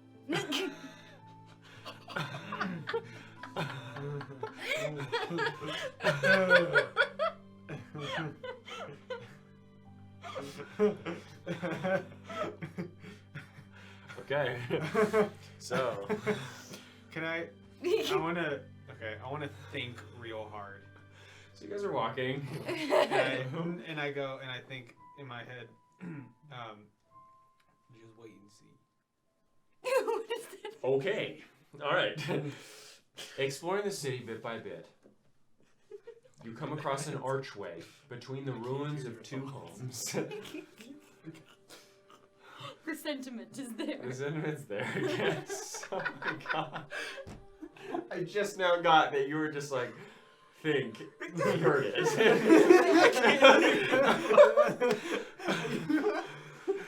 Nasu doesn't know. Yeah, he doesn't know. Yeah, that's true. That's very true. So you guys just keep walking. You say that. Nasu makes a He face. looks contemplative. Yes. Yeah. Very, very. Yeah, he's taking So it you seriously. say it, but that's good enough. Yeah. Okay. So, you walk around the centerpiece of this town square and up towards the pillar looming ahead of you. The path cuts through once more the residence of the city. You walk at an incline towards the pillar, some shelves sprouting horizontally from the incline, ruins upon them and below them. You begin to see the pillar more clearly now. Seeing all the structures built upon it, you see towards the thinnest portion of the pillar, large temples sprout from the tallest point of where the buildings have been built. The front of their forms partially demolished, though you still see them built firmly, within an almost half-circle area carved out, and large temples lining it, with 5 supporting pillars curling out from the stone and consecutively getting larger at the center of the opening of the semicircle. The rest open and blown out, open to the rest of the cavern and allowing the false moon's light to shine through. At this distance, you can't see much more than that. Below that temple area, you see buildings and roads carved into the pillar, and all in layers amidst the stone, like a separate city almost. You see bits of rock puckering out amidst the city where no buildings were carved, tunnels carving through and out of it, and bridges covering gaps where stone no longer exists, hanging from large chains. You also see amidst the buildings towering statues arcing out of the stone alongside the city where no buildings are built, and some standing amidst the buildings themselves upon the stone, and some you can barely see standing in the roads of the Pillar City. The statues upon the left side of the city, or the statue upon the left side of the city, is a massive armored woman, stoic facial expression and gripping a blade at its pommel, possibly resting it upon the ground, though the legs were not carved. Beneath her waist is nothing but rough stone uncarved. The woman's eyes are closed and many scars litter her face under her helm, the same helm and armor the statues you saw coming in had, though her face is different than any you saw before. The carving is within the pillar, and you'd estimate it to be about 200 feet tall along the left side of the Pillar City. The large sculpture on the right of the city is that of a chained being, what looks to be a male elf hunched over. The ears of the elf look to have been torn off and hair ripped out in some places, with a thick collar around its neck. This elf has only their torso showing as well, leaning over and showing the collar connected to a massive stone chain that melds back into the pillar above.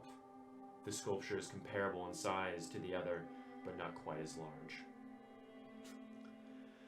As you become more comfortable, you begin to notice something odd. There are no bones and no remains to be seen. It's as if the city just disappeared. What's more is that there is little to any remnants of flame or destruction other than that of time. You've noticed a few instances of scorch marks upon the stone, though it is very few and far between. Though something you have noticed is an eerie sensation of being watched. You begin to notice, as you trek further towards the pillar, the building's becoming slightly more decrepit, though you can't quite put your finger on why that would be. It's as if time decided to crush this part of the city just a bit more harshly. You still see no stains of blood, though with how much time has passed, you think that might have already gone. You see no scorches upon the stone, and you see no remnants of siege. Time truly has erased the memory of whatever happened here. As you walk, you see the remnants of what were once great towers crumbled under themselves. Their half-dome tops and stone forms crumbled and long crashed into the buildings that surround them. You see stones popping out of place in bits and pieces of stone rubble in the street from the tight-knit and once beautiful city all around you. Continuing to look around, you see interesting buildings in ruins, incredibly tall structures that look to have strange machinery placed upon them that speck the area and look to have large bases that started rather wide and then gradually slimmed towards their top. You see evidence of a gondola system as well, though you only recognize it from your time in Tristfall. You look around at the residents all around you as you travel, seeing the ashy gray and somewhat chalky stone of the city crumbling before your eyes.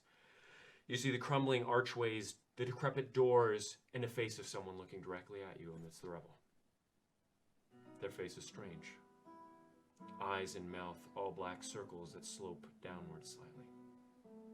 Their head is unnaturally gaunt and somewhat small with no hair and ears that have been chewed away. Their skin leathery and stretches upon their body. Leathery. This is not a stone face? Nope. This is flesh. They're straight ahead. They're off to the side. As you stare back at them, no sound emanating from them at this point. They shift strangely. My Their hands on my head, blade.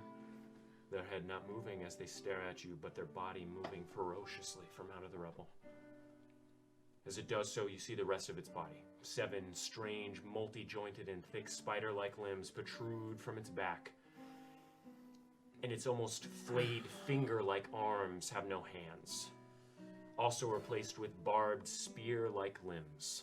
Its torso is unbelievably emaciated, to the point where you can see the intestines of the being writhing under its skin like a worm, and its heart beating just under its compressed ribs. Its hips create bowls just above its legs, and as it begins to walk, you hear a cracking and bending of a body long without use. It moves strangely, like a baby that has just learned how to walk, falling over frequently, only catching itself with its strange limbs as it climbs over the ruins of the city. And as you look at the being, you notice another staring at you from the left side.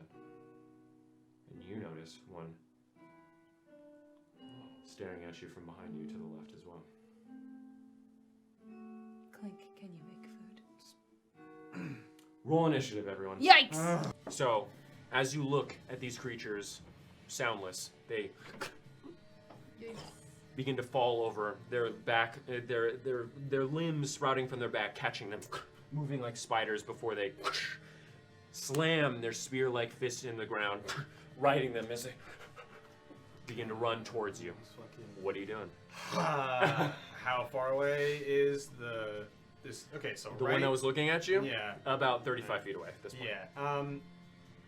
Let's go. Musket. Okay, so you... Google gadget. Yep. We're gonna roll Okay. that, and we are going to. We're gonna expend a grit point on winging shot, Okay, sounds good. and let's see. Yeah. Okay.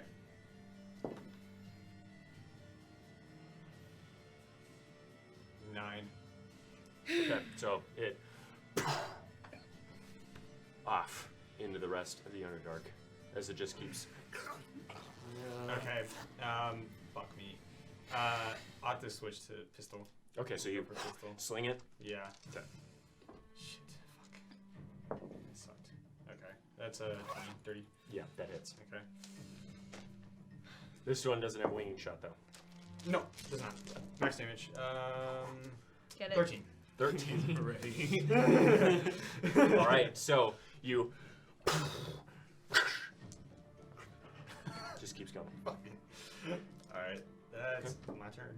Okay, Vivian, it is now your turn. I would like to cast Fire Whip on the one that we saw. How That far away is? Natsu, that Natsu just shot? No. Did you That's shoot the the one one that- to the yes. far? Yes, and that one is how far away? Sorry. No, sorry. The one that you saw first is the one that he shot at. Okay. How far away is it? It's about 30 feet from you. Yeah, 'cause Natsu I'll is just behind. I'll whack that one.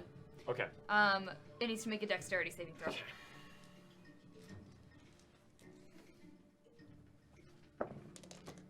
13. Fails. Okay. Eat my 5d8 fire damage. Okay, 15, 20, 27 points of fire damage, and I'd like to just immediately just like summon the handle, and then as I crack it, the rest of the whip forms out, and I want to knock it prone as I kind of lash at How its much guts. damage was that? 27. 27 points of fire damage. You knocked it prone? Uh-huh. I do knock it Fuck prone. yeah. So you, Wing shot. the fire whip first spawns from your ring, creating a handle. Wraps around the creature's extremely emaciated leg. You drag it a bit, and the fire up its leg, burning it profusely, but it is now prone. I Man. love that. You do notice, however, when it's running, the bullet does almost nothing to it. Just so you're aware. Man, fuck this shit. Like it doesn't even pierce the skin. It does pierce the skin, but you'd say that it does less damage than you had hoped. Alright, okay. Okie dokie. Okay, for it is some now magic. its turn. The one that you just shot. Is it starts running towards you again. Sorry, excuse my hiccups. It does get to Vivian. Runs up to you. Oh, the one that just got knocked prone? Mhm. Fuck. Wait, no. It just got knocked prone, so it only has 15 feet of movement. Yeah. So that one doesn't get to you, still running towards you. The one that was behind you starts to attack Eupheme as it runs up to you, leaps. No. Yeah. No. No. Okay.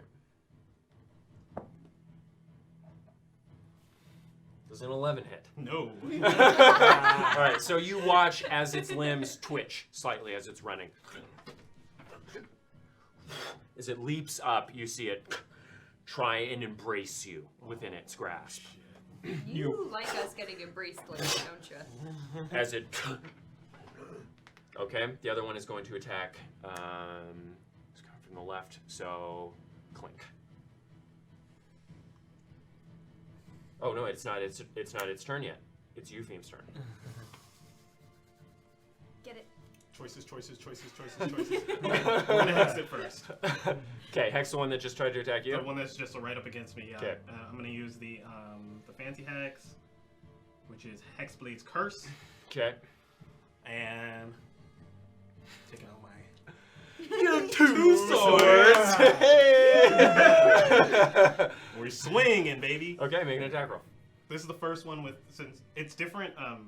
Yeah, I'm gonna tell you which one it is. So this is my packed weapon first. Okay, sounds good. That is 23 to hit. Yes, that hits. Get it. 9 points of damage. It's considered slashing damage. Yeah, I think so. Okay. So Piercing. piercing? Piercing Okay. damage, but it is considered magical. I know. Okay, just I know. make sure. So you try you pierce it, its skin is stretched as if it's been tanned. There's nothing to gain purchase in. There's no flesh. It just sticks in like you would just stabbed a couch. Okay. Oh, It does do damage. It just doesn't do as much as you'd hoped. I'm doing extra damage. What did I say? 9, 12 points of damage. Okay. All right, interesting. All right, we're gonna go with the other one then. Okay. Slash out. I crit. I crit on a 19. Yes, you do. I crit on a 19. Let's go. Goddamn. Is that a warlock feature? It's a Hexblade's curse thing. Yeah. That is a 10. 10 points of damage. 10 points of damage total? Yep, slashing. Okay, sounds good. So you, again, the leathery skin, you see it split, but not inwards. Its skin now thick, and it just. Sorry. It's not 10, it's 16. Okay. Sounds Because good. I keep forgetting to add the No, you're Hexblade's totally curse. good. Yeah. All right. It is now. Oh, unless you wanted to do a bonus No, action. that's it. Okay, so now it is the one that is attacking Clink's turn. You know that Princess Bubblegum thing where she goes, no, no, no, no, no, wait? Yes. Ooh. That's what you just did. You were like, juices. Uh-huh. Wow, that All actually of hits the him. possibilities. Was it floating 25 to over. hit? Yikes. To hit who? Clink. No, fuck. The tank. Holy It's shit. gonna have to be, right? It's okay. He's To hit him. he's a spider. He can't do shit. He's made of He metal. wanted to hug him. You don't know what spiders don't hug. Some crazy shit.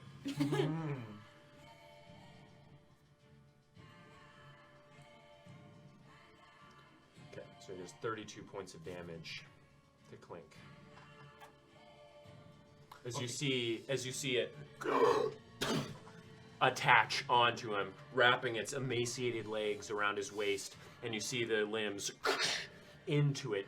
You watch as the face just begins to push against his. You see Clink. Oh, good. Okay.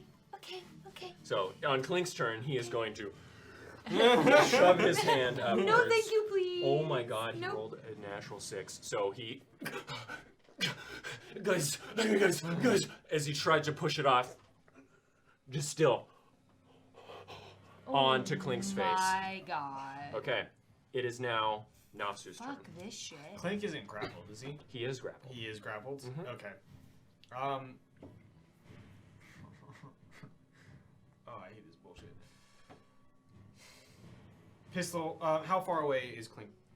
He's... He's like 10 feet away from you. Okay. Yeah. Yeah. We're gonna turn around. Yeah, we can do that. So then I'll hit the thing with the whip. So you're gonna attack her with a whip. Yes. Okay. So attack roll. Shut the fuck up. 17. 17 points of damage. Or 17 to hit? Hit to hit. Yes, that hits. Shit. Okay. That is 6 points of slashing damage. Okay. So, you. The grip tightens. You hear a clink as it begins to consume his face with its face. It did a lot of damage to Clink because of that. Yeah. Oh. Alright. 22 points of psychic damage to Clink. Oh, shit. Okay? Holy fuck. Pistol. You're gonna attack with the pistol? Yeah. On the one that's attacking Clink? Yeah, with the feet. Okay. Yeah. Sounds good. Winging shot. Okay. Yeah.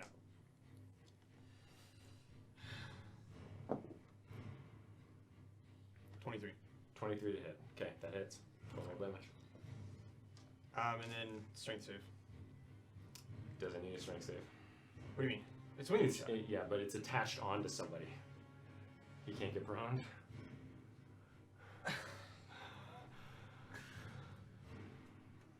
Fuck. Roll damage. 11.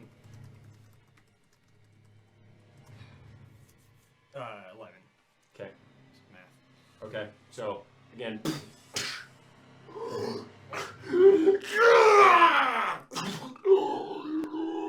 Still going in. He takes another bit of damage.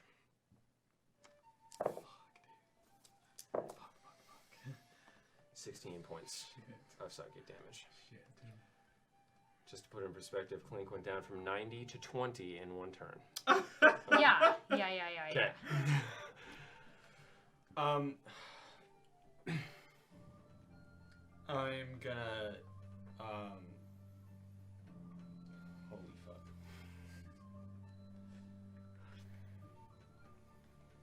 turn around and shoot the Shoot the one that's coming at you that you shot before? Yeah. Okay, That's correct. sounds good.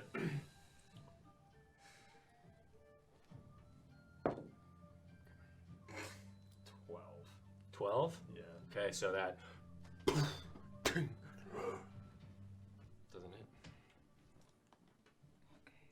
hit. He goes, That's my turn. Vivian, it is now your turn. Okay, I have a question. Would restraining somebody end a grapple? No. The only way to get out of a grapple is to escape from the grapple or pull them off.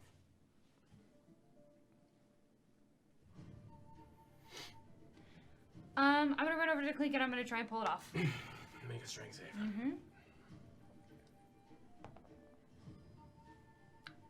Well, it was a 15 minus 3, so that's a 13. 12. That's 12. It's a 12? Alright, so you... Clink is just looking at you through the face as it switches its face. It begins to look at you. You can't pull it off. It's too stuck on there. Is that your turn?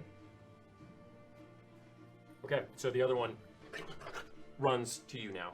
Past Nasu. You get an opportunity to attack. Yeah, I guess, can I opportunity attack With the Gladius? Gladius? Yes. Okay. Yes, you can.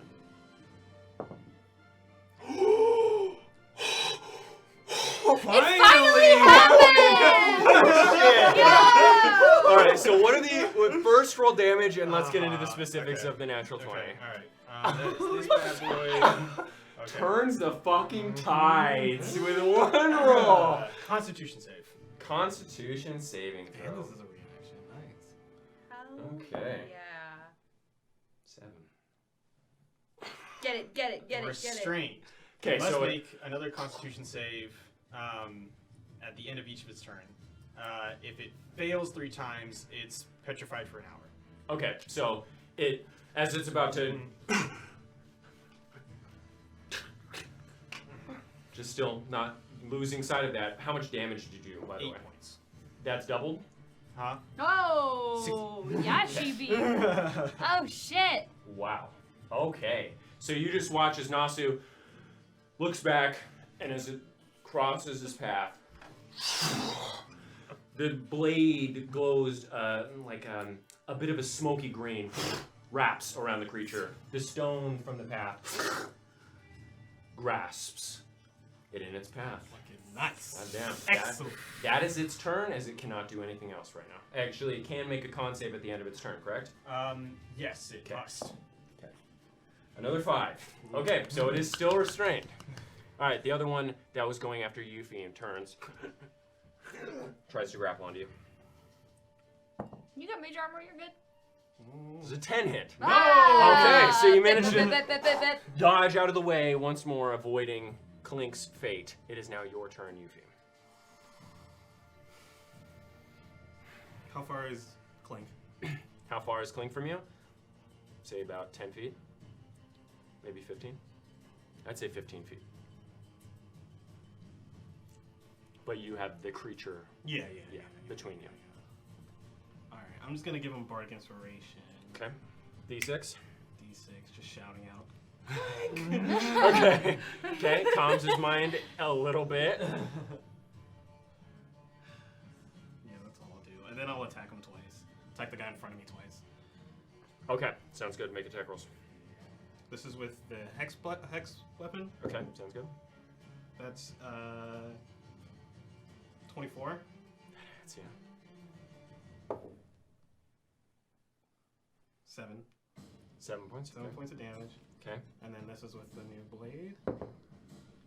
That is a 16. That hits. And that's 7 points of damage. Okay. Yeah, so Yuffie Just twirls him around. batting Yeah. off the arms Mhm, and yeah. trying to get inside. Yeah. A duelist for sure. Okay, the one that is attacking Clink is now going to... Shut up and die. Shut up and die. Oh shit. You hear... As it shoves its face even deeper onto Clink's face, you can hear the bones crunching in the skull of the creature.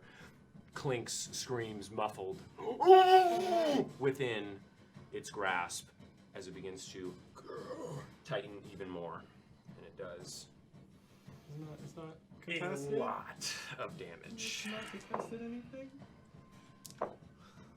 Is he dead?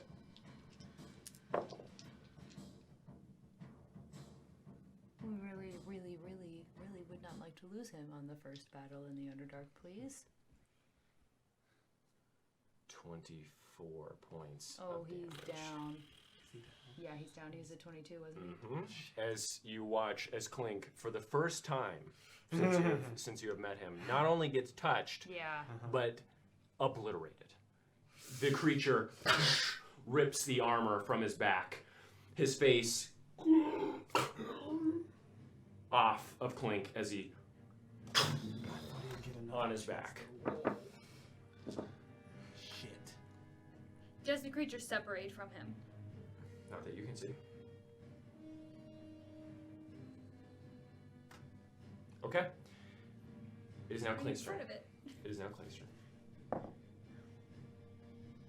Does he get a D6 with that? Nope. Doesn't count it then. Okay.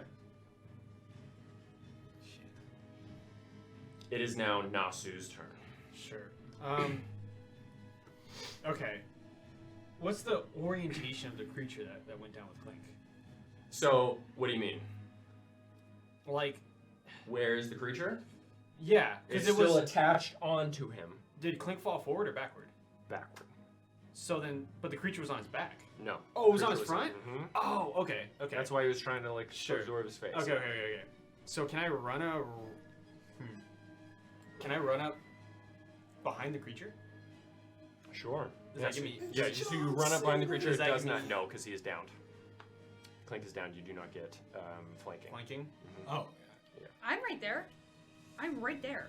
I'm not going to allow it. You don't get any tactical bonus for Vivian being there.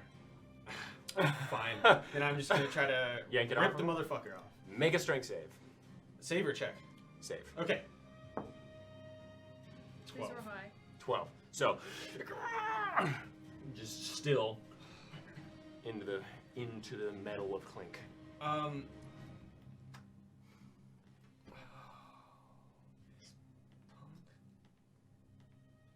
Okay. All right. Okay. That's my turn. It is now Vivian's turn. Action surge. Why not try again? Why make the person wait. I was almost a natural 20. I failed again. Okay, so both Vivian and Eupheme, as the one behind, Vivian and Nasu both trying to rip it off, as the one behind them still stuck in the stone. That one, unable to move or anything, is going to make another con save at the end of its turn. 18. That passes. Okay. Runs up. Oh, Wait, wait, try. It begins Wait, to wait. run up to you. That's the end On- of its turn, so it can't actually. It's at Wait, the end of its on turn, so it doesn't. 3 On three successes, then it ends. On 3 successes? That's correct. You made Yes. a bonkers item, bud. Wow. You made a bonkers item. Holy shit. Okay, so he. Holy So that's shit. one fail and one success. That's correct. Yeah. Yes. Okay. Wow. Okay, that's pretty nuts. All right, so the one attacking Eupheme doesn't care. Tries to attack you. Yeah.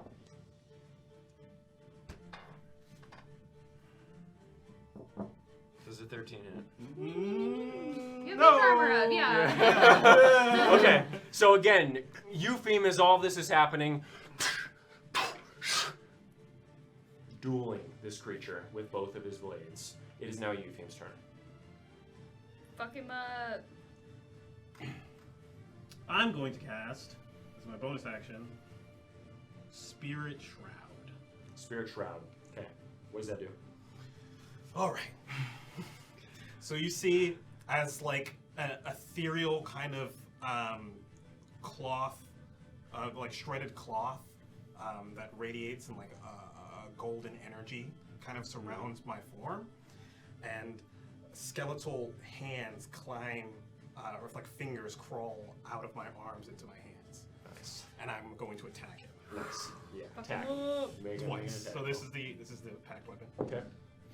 Okay, it's not a crit, but it is a 22. That hits. So we get this. So that's 9 plus 3, so that's 12 plus an extra d8 radiant. 13. To hit. No, 13 points of damage Okay, 13 points of damage. Okay. for that first attack. Okay. And then for the second one, almost a natural 20. That's a 19. Do you crit? I crit. Nice. But it's on the stupid blade. Okay. So that's 6, 9, extra d8. You just double the damage, by the way. 22. Points of damage. Mamma mia. All right, so you stab in with the first blade, and as it's stuck there, the energy crawls up the blade. Oh, yeah, I want as I slice, I want an ethereal like after image to be behind me, like a skeleton crawling out of my arms. So it's like slices, and then I want it to like slice some sort of like soul energy in. Yeah, absolutely. So the first strike, the other one. Excellent. And I can't talk, right? Yep. Nope. Okay, so this one on Clink. He's gonna attack Clink again. For free. He loses 2 death saves. Okay. As you see it. Okay. That is its turn. It is now Clink's turn. Okay. It is now Nasu's turn. Just gonna try to rip it off again. Okay, so you rip it off. Oh, I just hit. 17. Okay, so Finally. you rip the creature off of him, tearing away at the breastplate. You see Hithgol sitting in the breastplate, crackling in his form. Clink motionless on the ground. The creature on his back, righting himself with the legs bending backwards. You hear. Okay. It's not prone. No. Okay. That is my turn. Okay, Vivian, it is your turn. Okay. Are you gonna make it an action if I want to scoop Hithgol up really quick? I have No, something I'll separate I say- want to do. I'll say Okay. that's a I'm gonna bonus scoop Hithgol up Okay. really quick. I'm gonna pop him in my hood. My final health Okay. potion. Wall hail. Plus 2 or plus 4? Plus 2. Plus 2. 7. No response. I knew it. Clink appears to be dead.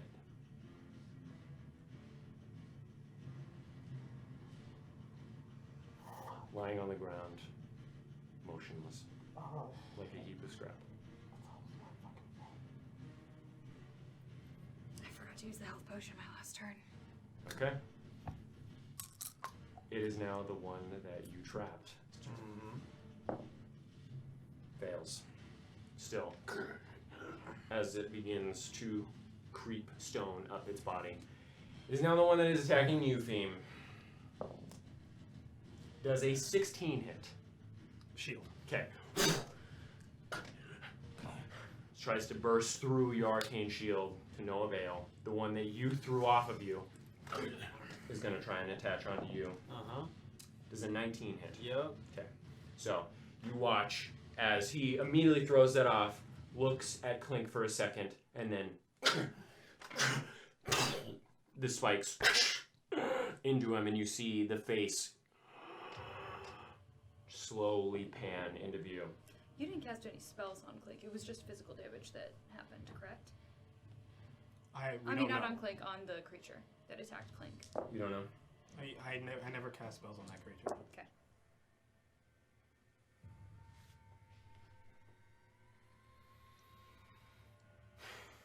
You take 25 points of piercing damage, and you are now grappled. Hellish Rebuke. Okay, yeah, I'll allow it. So it needs to make a dex save? Yep. Okay, I'll say it would do, nope, okay, roll the 2. So yeah, roll damage.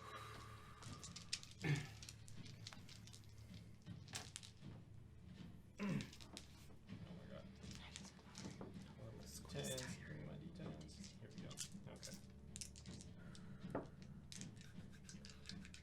we go. Okay. Roll that damage. That is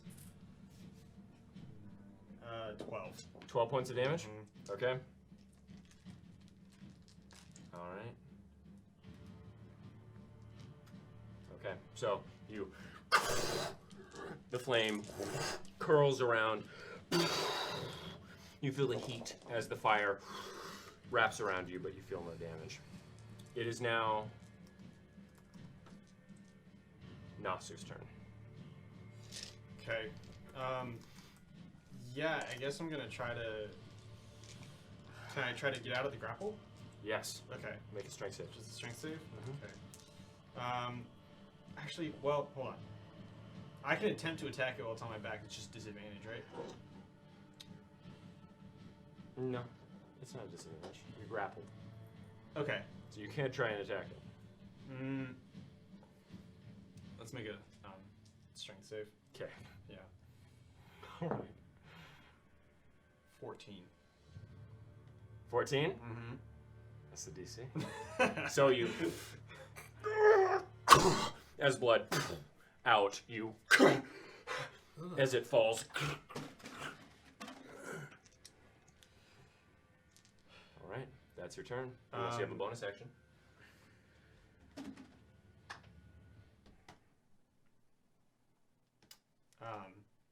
Yeah, second wind.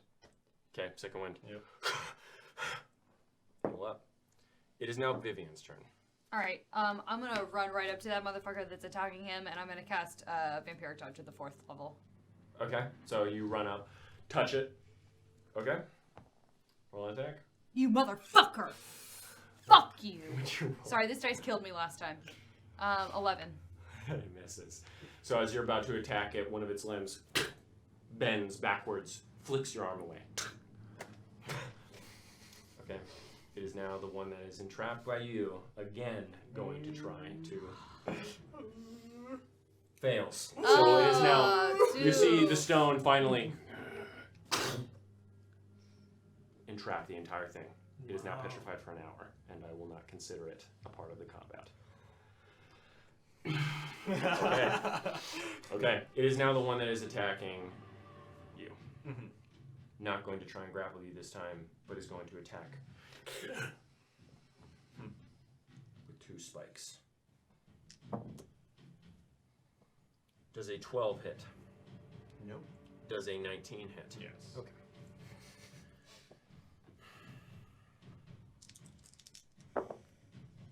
You take 7 points of piercing damage as it into your left shoulder. Okay. It is now Eupheme's turn.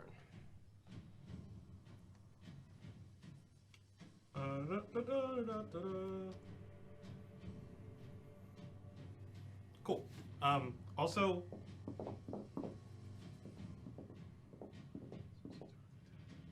how close is the one next to me? 5 feet away. It's within melee range. 5 feet away.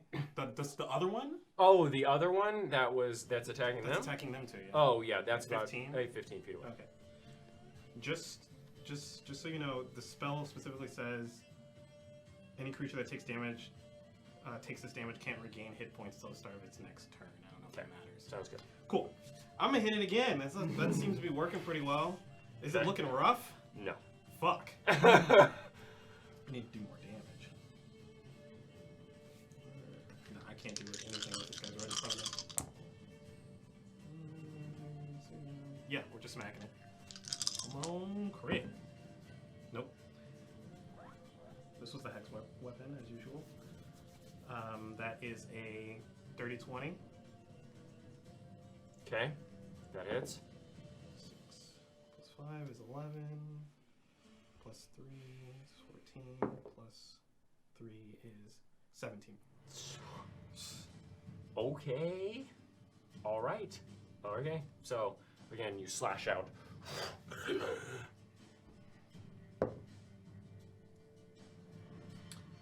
8. Nope. All right, so you slash that one, and it gets through. Sort of grabs your arm for a second. You have to like black away, but you are unable to attack the one that is attacking you. I have a bonus action. Okay. I want to do something.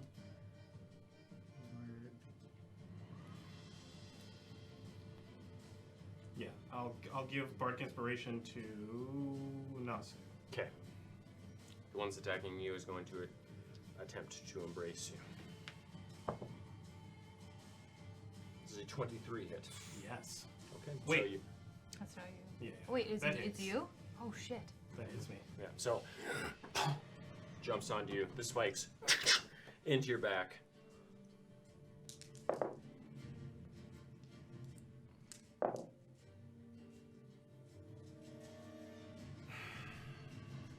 You take 27 points of damage, and you are now grappled. As you see its face begin to like cram into yours. It is now Nasu's turn. Let's. Guy in front of me, 5 feet. Mhm. Okay, let me like jump back 5 feet. Okay, opportunity attack. That's fine. Misses. Yeah, so with one of its limbs. Whip. Okay. Go ahead. That one. Okay, so you try and whip it. It around one of its limbs out of your hand. Your whip is now gone from your grasp. Yeah, that's fine. Second attack, Okay. pistol. Last bullet in the pistol. Okay. 18.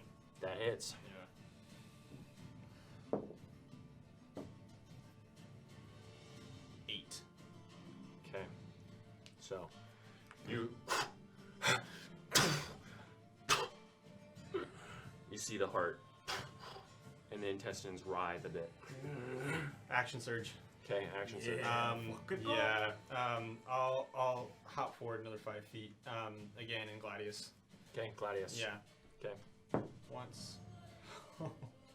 9. That misses. All right, so blocked by one of its limbs. 12. Misses again. So Do have again, inspiration.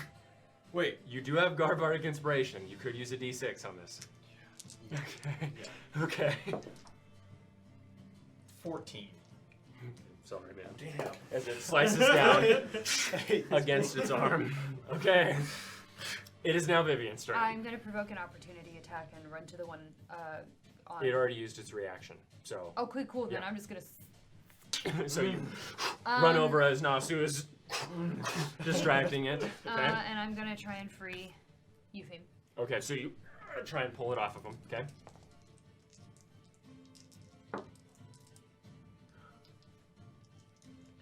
I rolled a 19. Okay. Nice. Okay. So you use your stature to your advantage, seeing a small gap between Eupheme and its emaciated torso, shoving your arm in and sort of leaning your weight as it off of you. You feel it rip your shoulders, but you see the beast off of you, and Vivian sitting there. I just want to It's off stand of- over it. I'm just like crying, but like really It mad. immediately- I'll fuck it up. It's up, I'll fuck you up. and immediately attacks you. Fuck you. Fuck you. Not you, the creature. Does an 18 hit? No, because I cast shield, right. motherfucker. Shield as it again once. Eat my goddamn shorts, you little fucking ass. It is now Eupheme's turn. I need more fucking damage, dude. No, we just have to do damage. Yes, we now just need to hurt a lot. Hurt them a lot. Yep. We're scrapping. 27 points of damage, though.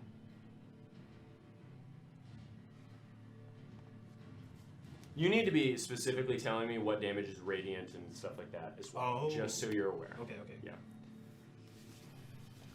Yeah, we're just fucking attacking. Okay. I don't think there's anything smarter to do. Alright.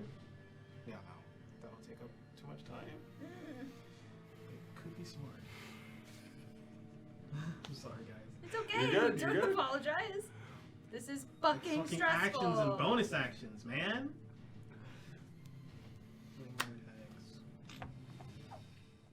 Yeah, we're fucking scrapping, bro.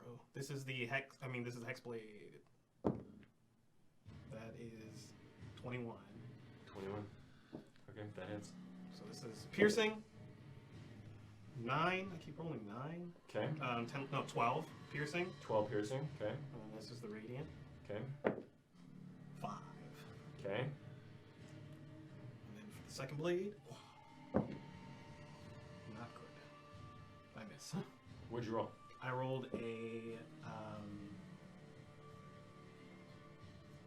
Sorry. I rolled a 2. 2 plus 4. 6. Okay. Yeah. So, you into its form with the radiant energy. Bonus Seems action. to do a bit more.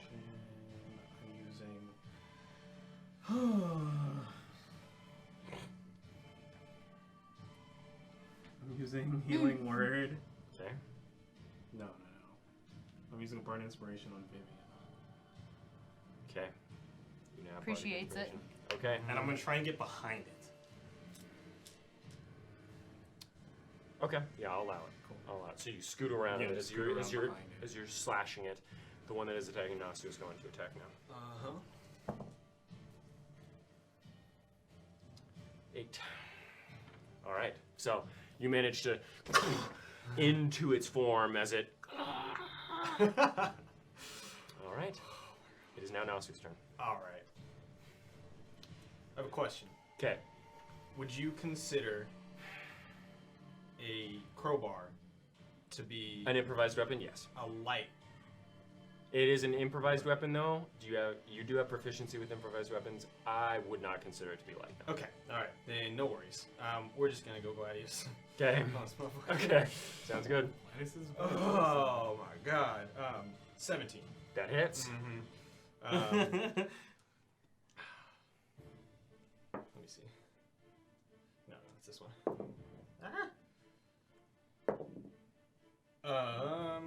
7 points of slashing, piercing damage on that one. Piercing. Yep. Okay. And then 24. Yeah, that hits. 11. Okay. Uh-huh. All right. And as I'm hitting, I just want to be like, itsy, bitsy, bullshit. All right. Sounds good. It is now Vivian's turn. Okay. I'm gonna cast Vampire Touch at the 4th level on the one in front of me. Oh, wait. I'm sorry. I have feet. Okay. Dueling. Melee weapon in one hand, and no other weapons. I get +2 bonus to the damage rolls. Okay, let me know about that next time. Yeah. Okay. All right.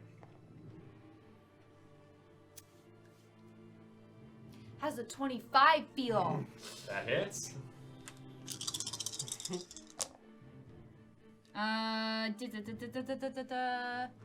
It takes that only 46. Are you serious? Okay, it takes 11 points of necrotic damage. Okay. What? That's just less than I thought. Yeah, I know, on a 4th level spell. I know, me too. Okay, so you reach out, you see the veins once more onto the creature and digging in. Okay. And I gain half of it, but I'm at full HP, so it doesn't even fucking matter. I'm an idiot. Okay. Full HP. Yeah, that one is going to once more attack you. Dare you. Does a 14 hit? No, I have mage armor. Okay, so I just, as it tries to grab onto me, I just want the bones to just like pop out in a Okay. chitin and. yeah, so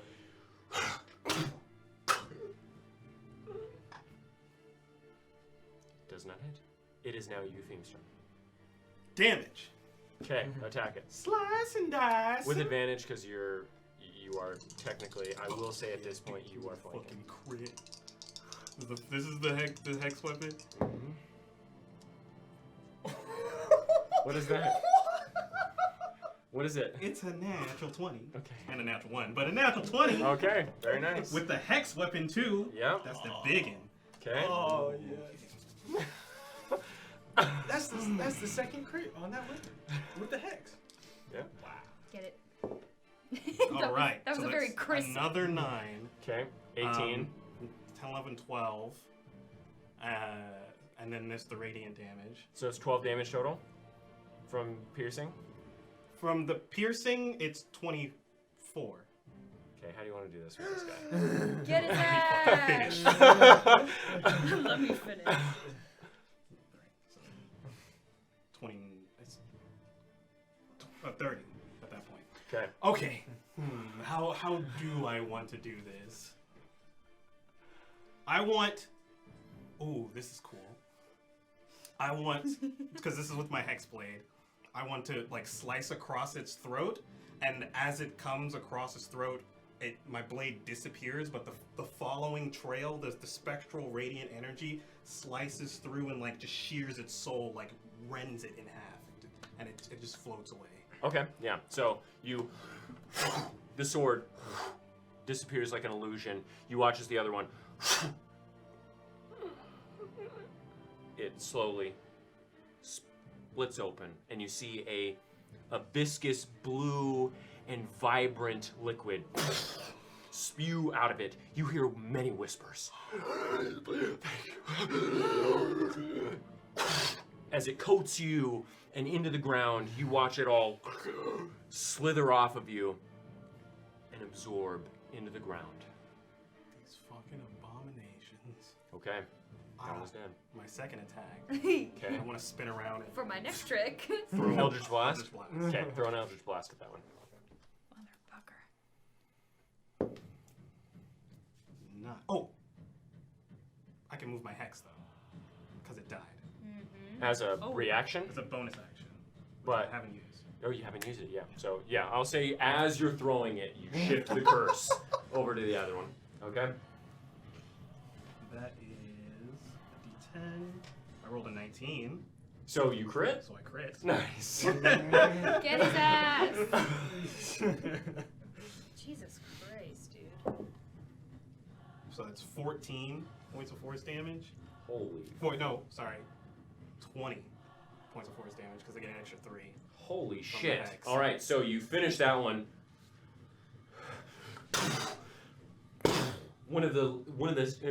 Two of the spider-like limbs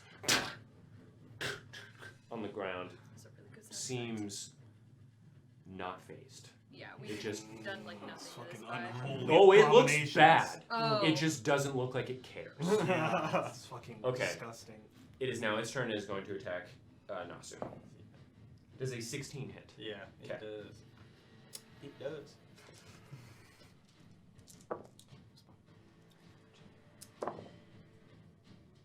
$28 points of damage as it.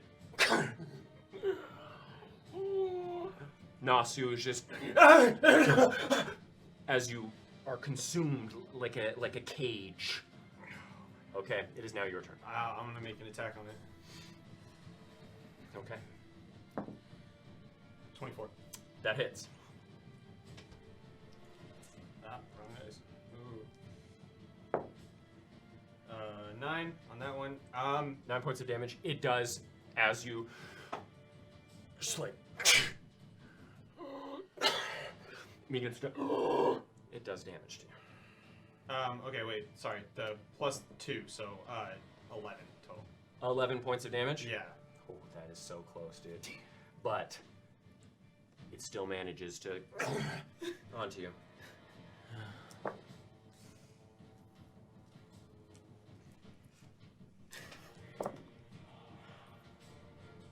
$21 points of damage.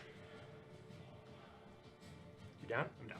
Okay. So you watch as well as soon as he, there's a bit of a moment where Nasu, and then it, and just, you see the spikes go through his ribcage, and the face onto his screams, gurgled as he too onto the ground, the being still clinging to him. It is now Vivian's I'm turn. gonna try and free him. Strength save? Yeah. Okay. Natural 20. Eat my shorts! Okay, so Eat you my shorts! I'm strong now! so you look over at Clink, get mad. I want to run over. I want to like kind of reach under its neck and just use that to like it will have to move or I will break its neck kind of thing. Okay, I want so to you- use its joints against it.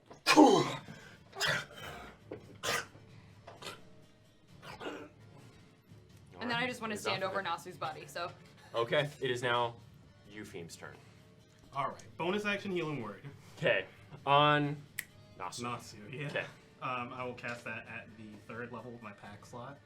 You had healing word? Yeah, Yes. I'm a fucking idiot. Oh no, I I'm a didn't fucking know. idiot. Damn. I'm a goddamn fucking idiot. I had a healing potion and I could have done that. I think that was on All right, all of so us. Nasu gets healed for how much?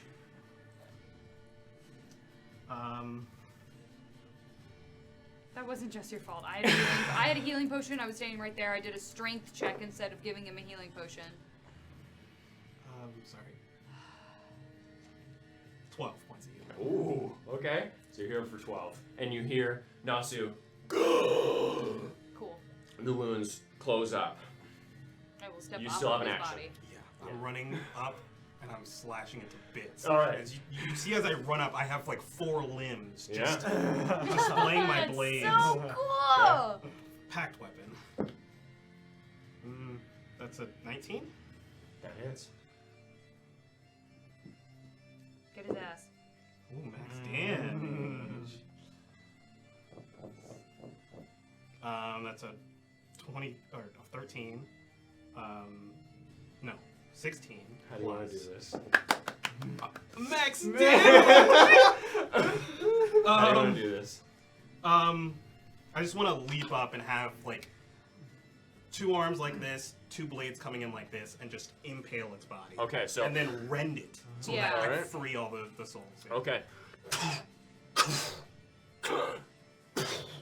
Souls, the liquid, the teal, holographic-like liquid, all over you. You hear,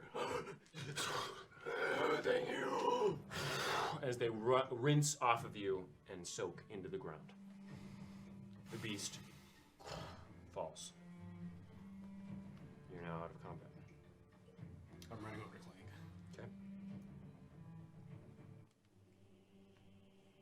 I'm going to try and cast a healing spell on him. Okay. Healing word at the 2nd level. Okay. Wow, look at that healing. That's good healing. 10. No, 11 points of healing. Okay. So you. He. On the ground, his metal tossed all across the area. You do see, however, Yeah. a stone in his center, covered, what used to be covered by his flesh-like tubes and armor, is now just pulsating.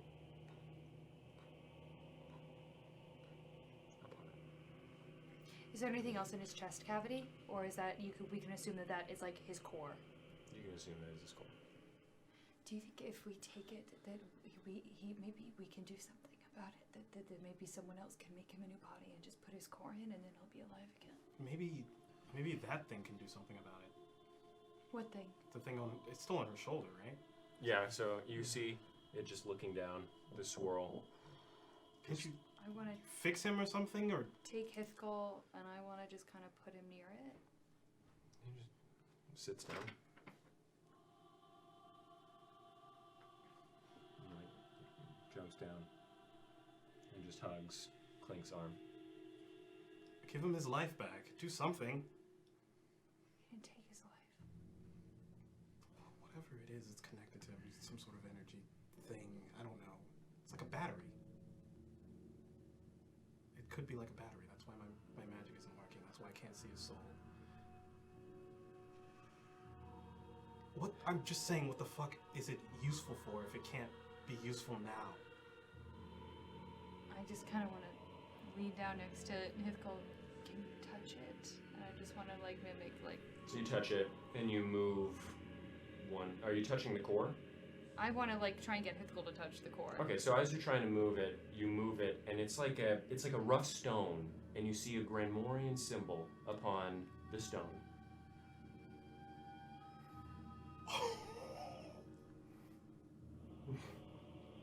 Carved into the stone itself. What?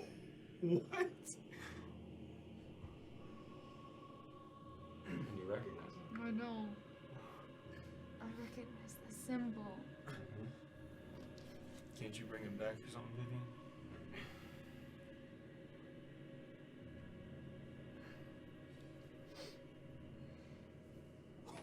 I'm gonna cast sending. Okay, so you cast sending. I'm sending to a siren. Okay, sure. So it's between you and you.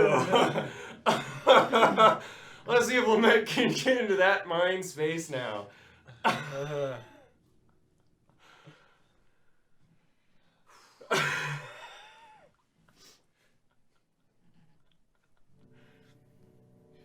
A warforged powered by an orb with your father's symbol has died. If I bring you the orb, can you, I'm gonna cast it again, bring it back? He didn't do anything wrong. Is his soul in there? I'm sorry, please help. You have to catch me up or remind me. Did I meet Clink? You did. Still? You did, yeah. Oh, I forgot that. You did. I would have said clink instead of Yeah, we'll say you said clink then. warforged if you Yes. just substitute that word in there. Sure.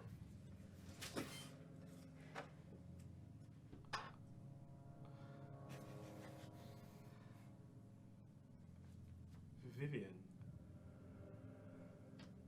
I have no idea. But maybe we could find a way. Okay. Okay.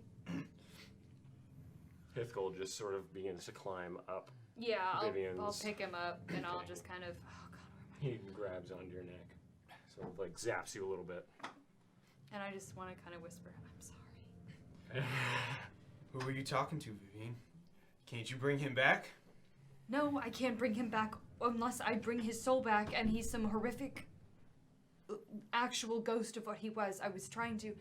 I know the symbol on this stone. I know the family who might have been party in creating him, and so maybe if we bring the stone, if that's where his soul is or something like that, if they found out how to attach the soul to it and use it to power the construct, then maybe we can create a new body for him and we can just put him back in and he'll be okay. Well, you can bring his soul back.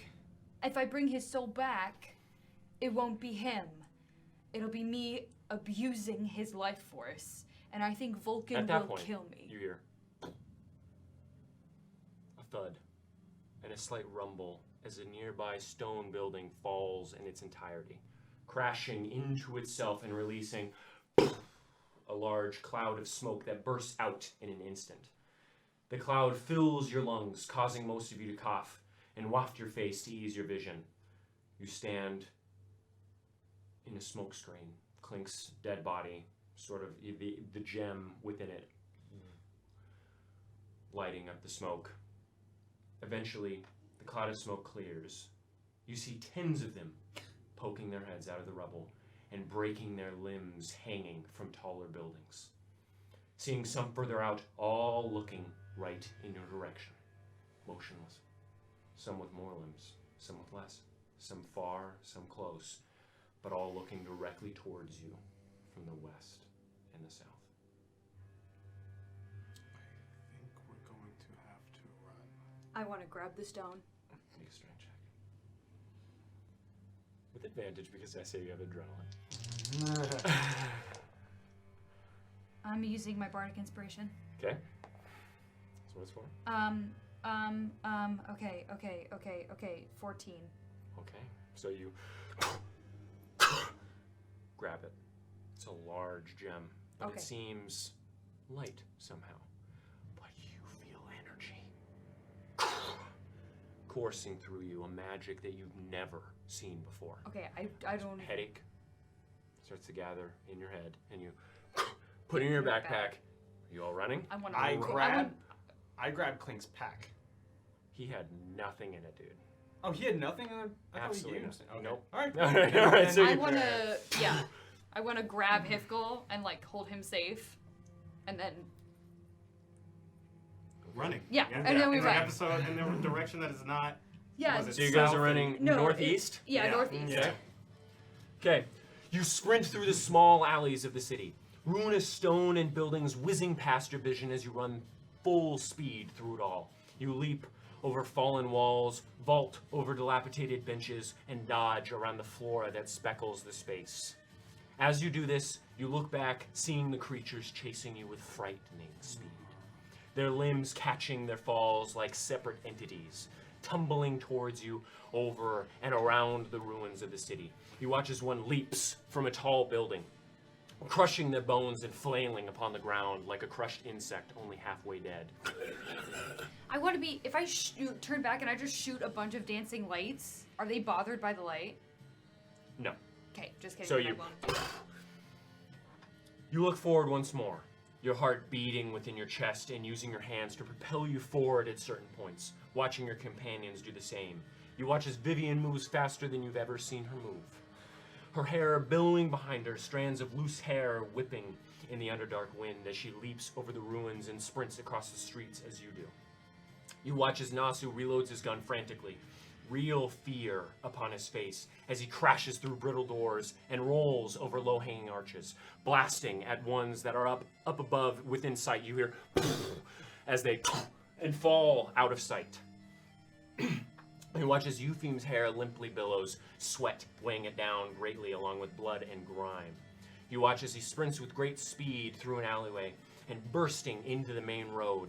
Looking past him, you see hordes of the same creatures, all looking directly at you and running through the same street just beyond you all, as running and grasping. You all enter into the ruins once more and lose sight of them, but you know they're there. Clink obliterates nothing, as he is no longer there. But you imagine him bursting through the ruins, no longer there to protect you. As you run, your stamina fading, you see faces staring at you ahead as well. Though your speed is too great to stop and you know full well they are all around you. You sprint past, seeing their hideous visages partially buried in the rubble, whip around to keep looking at you as they do. You see some crushed in half, crawling at you with limbs that have sprouted from their back. At this point, I need all of you to make a con save with advantage.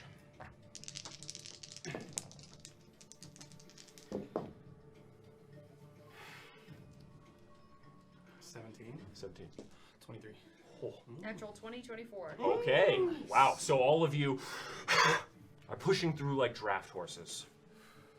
Though Vivian, as you maneuver through the ruins, bursting through a courtyard, past another street, over some rubble, and into a house, you see from the corner of your eye a semi-fat creature with moderately sized thighs that shift into spikes. No ankles and no feet, its skin gray and blubbery. Looking at its head, it looks to be connected to an elongated neck that shivers with fat and a few veins that pulse as its head hangs low. Its face looks saddened. Eyes removed, bleeding a black and purple sludge just above a chunky and lopsided nose. It stands about 6 feet tall with its neck about 2 feet long, elongated towards you and slumped over. However, you see its arms just too late. Large spikes the size of spears, and as soon as it sees you, and the arm gushes, making a sloughing and sloshing sound as it does so. The spear shoots from its arm, flying towards you at an intense speed, and connected to by what looks to be necrotic bundles of veins and sinew, like a sick harpoon. I need you to make a dex check for me. That's disgusting.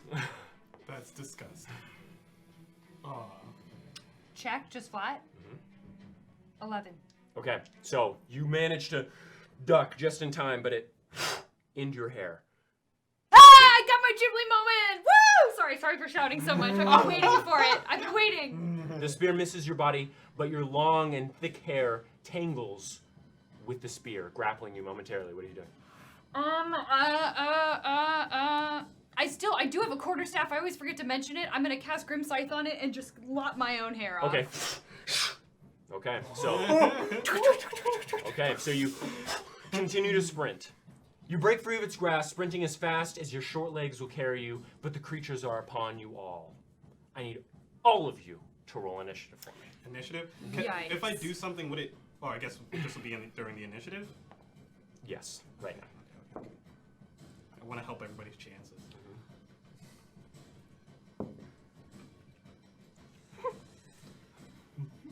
Okay. 14. 14. Awesome. 10. 30, 20. Oh, get it. Okay. I did not prepare Fireball today because I didn't want to ruin the ruins. Really hot of me, I think. Really my primary my best feature. This is gonna shock. Okay. So, as you're running, Eupheme, you're ahead of the pack. What are you doing? I need to get scope of like why we're rolling initiative right now. Are we fighting or are we running? Or is it our choice? It's both. Okay. So I'm gonna say that you guys are sprinting max speed, 60 feet, okay? But I'm gonna allow you to do something while you're doing it at disadvantage. Interesting. I would like to cast Expeditious Retreat Okay? and kind of scout ahead of like best routes to run, or like if like a lot of people are coming or a lot of creatures are coming, like veer everybody like. Okay, towards this so you direction. cast Expeditious Retreat, you feel your legs swell with energy. Running through, dodging through, you see another one of those strange elongated neck creatures in the road, whip towards you, and begin to push its arm. Is that your turn? Well, that's my. That's your I don't bonus know. action? Yeah, that's a bonus So action. you see that Okay. to the right, and you see hordes still stemming from the south. Then I'm going to, as my. He's pointed at me. Yes, looking directly at you. Its strange spike legs dug into the stone. As my action, I want to call down a story. Okay. Would dodging help? No. Okay. Then yeah, as an action, I'll call down a story because I think that's like the best thing to do. Okay. Okay. That's all. Okay, sounds good. So it is going to look at you, shoot a spear at you.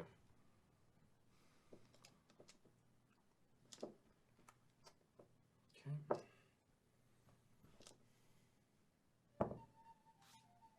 Natural 1. Wow, I'm not even kidding you. Nice. Wow. Okay, so you see its strange, vein, bundled arm shoot past you. A bit of the gunk on your face as you On your face. still moving forward. Okay, So funny. as you're running, Nasu, you're running through an alleyway, and you're about to, and as you pass the alleyway, you see one right as you exit the alleyway. One of the harpoons shoots out for you. Does a 25 hit. Bastard. Yes. Absolute bastard. So we're not together right now? No, you're not. Oh shit. Never mind. Bad news bears. Oh, I gotta figure out the story. Okay, so you take 10 points of damage as it. However, you are grappled. Yikes. Okay. However, it is your turn next. Yeah, strength save. Okay, Yeah. strength save it. With advantage because you have adrenaline. Those are 2. Oh no. 7. Okay, so you begin to run, but you're still connected. Okay, you see as the veins are pouring from its arm as it maintains the length and elasticity as you continue to run as you're dripping blood from the side of your body. It is now Vivian's turn. Do I see one? You see, as you look I to the see left, the hordes, obviously. Do I yes, see you a see a Lancer lot boy? as they're all climbing over and above walls, maybe 30 feet behind you, you do see Nasu continue to run with the sinews dragging behind him. Okay. Cool. Cool. I'm gonna use a second level spell slot. I'm going to. Oh god, I didn't pretend to pro magic missile because I'm a piece of shit. Okay. Okay, cool. Hot. I'm going to cast catapult, and I want to aim for the like sinew. I want to Okay. try and sever the The sinew. veins in the sinew? Yeah, I want to Okay. try and sever it. It needs to make a dexterity saving throw. I'm gonna have you make an attack roll, actually. Okay. So with advantage because of adrenaline. Do I get to have my normal magical attack bonus? Sure. For this time only. 24. Okay, roll some damage for me.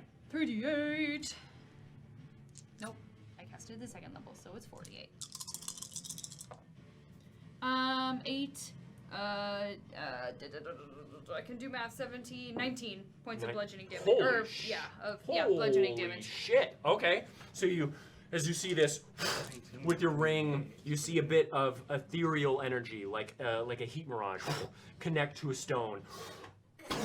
Throw it towards you. You see this, Nasu, as you hear it whizzing by. You see a brick about to hit you, as it cracks into right beside you. You feel the breeze of the brick, but it does snap off of you, and you hear as it sucks back, and as all of it begins to run, you are no longer grappled, thanks to Vivian. I saved the grapples! By the way, what do you think that rope is for? It's for pulling you back in. Yeet, Yeah, buds. So. You'd love to get yaga, dude. All right. Yeah. Vivian, as you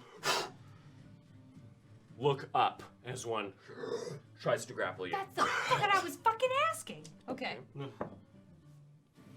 Rolled a 2, so no. You see it land on the ground. You see its spine poking through its stomach. Still trying to move and maneuver as if it's multiple bodies within one. Yikes. Nasu, you see 2 through the ruins. They're both going to attack you. 13, does that hit? No. Okay. 7, does that hit? No. Okay. All right. So they all run up as you shoot one right under the chin. Falls back as you just keep running and running. The other one you see coming from the side, flip the gun across the side into the ruins. Yeah. The last one's going to attack you, Theme. As you're in the middle of the road now, turning to the north and running up the main street, you see one skitter out from one of the alleyways and into the main street. Does a 16 hit? No. Shield? Alright, so you shield as it leaps into attack and flies off into the distance. It is now Eupheme's turn. I don't fucking know. I'm still gonna do the scouting thing. Will that be my action if I do that? No, I'll say you're doing that right now. Okay, cool. Yeah. Then I'm going to try and we're running through these ruins. I want to try to do Eldritch Blasts on like some of the buildings to make it so that they can't like jump down on us. Okay. Or, like maybe crumble the path behind Vivian and. Okay, most of them are destroyed, but you do see some climbing on ones that aren't Yeah, ruinous. I want to mitigate that. Okay, so you, with some Eldritch Blasts? Okay, so I say you won't even need to roll for this. Okay, cool. They're pretty large, so you just, all around, you all see, you hear as well, and the towers that are still remaining fall. Smoke signals.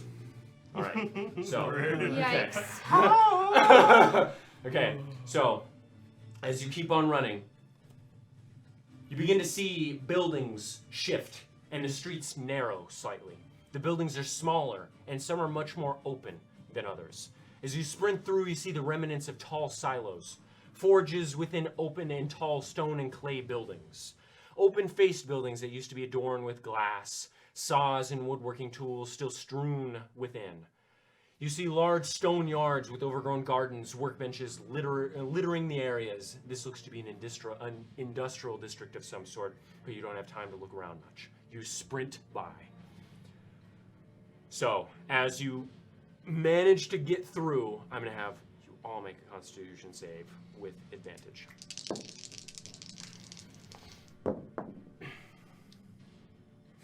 17. 12. Okay. With advantage? Yep. Okay. I just rolled 2 natural 20s. Oh! Okay. Okay. That's a 24. 17 is what I said. 17? Okay. So you all, as Nasu appears to be getting winded a bit, Vivian comes through, and grapples him on the arm, and just starts shoving through. You are all a bit ahead at this point. What do you want to do?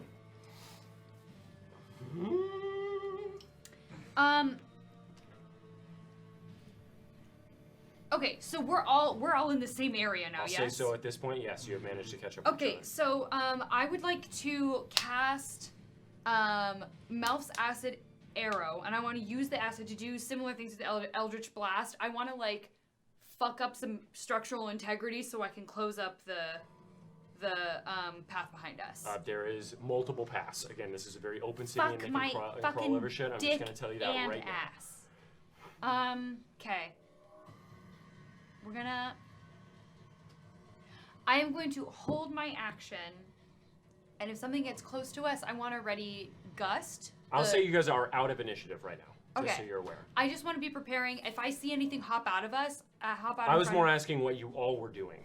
Oh, cool. Yeah, I'm What trying are to you figure doing? that out. Yeah, what are you guys doing Okay, as you're so running through the there streets? are all these open. I'm going to say you guys have 15 seconds. Okay, there are all these open places, right? Is there anywhere that looks strong enough where we can try and barricade ourselves? You want to try and hide? I want to see do if we there is. Perception Wait, check. do we want to hide or do we want to run? 10. She's looking for a place to hide. 11. Okay. So I'm you find running. plenty of places in these runs. Okay, 7. there are plenty of places to hide. 6. I say we keep running. 5. I can lead them away. You guys hide, and I'll find you. Tell me where you're going.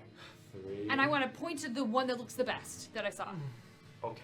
Okay. So, okay, and I'll I'm run gonna with run in Vivian the then. opposite direction. Okay, so Okay. you, as you run to the right, you. I'm gonna be Invisibility? prestidigitation, make a lot of noise. Okay, so you. Fireworks and hear, stuff. you hear a lot of. I want to in the cast city dancing as you lights guys over that run way as through. well. I'm gonna Okay, cast, so yeah. you. Behind you, both Nasu and Vivian run through Eupheme. Okay, so what are you doing here? All right, I have my expeditious retreat. Yes. Right? I want to get their attention and lead them away from me as much as possible, Okay, so you're. or towards me as much as possible. I'm gonna have you make an Arcana check to see how powerful the prestidigitation is, just for fun. Just for fun. Just for fleas. Not great. I'll do it with advantage because everything with so much adrenaline right now. 11. Okay, 11. That's fine. So as you still throwing them up, your hair whipping your face now, completely drenched in sweat. You see one of the strange, fatty creatures up on one of the things and run down. You think you got some of their attention. Okay.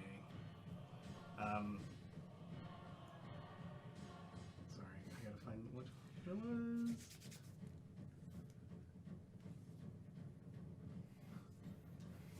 What's going on? What are you All right. doing? So, if I have them following me, I'm going to, after a certain point, stand still. Make a hide check then. I'm not hiding. You know what I mean? No. I'm gonna stand still and I'm gonna hold my action until I'll hold a spell. I'm gonna hold teleport. What? You have teleport? Yeah. Oh, Misty Step. Sorry. Misty step. Okay. I was like, holy shit! We were all like, whoa. I'm out of here, bitches. Yeah. All right, so you're holding that. So you sprint. You two sprint Mm-hmm. as fast as you can, forcing your heart on the brink of destruction as you do so, pounding within your chest and bulging your eyes slightly from their sockets, just enough to get ahead of the creatures by a tiny amount. As you reach your limit, you both swiftly skid into a large stone temple-esque building adorned with barely standing tall smokestack. You breach its decrepit door with a blast, Looking around and seeing a large open space, grinding and pottery wheels lopsided and barely standing, along with wooden shelves underneath exposed wooden beams supporting the massive stone structure. You run to the other side of the building. Make a high check. Stealth check with advantage.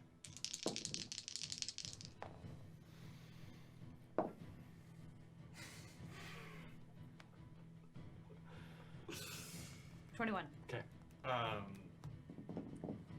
Fuck me, 15. 15? Yeah. That's not bad. Okay, so all of you find places to hide, both of you. The creatures burst into the door, only some of them following you. Their soft pitter against the stone floor sends shivers up your spine. They run up the walls, crashing the pottery that was upon the shelves.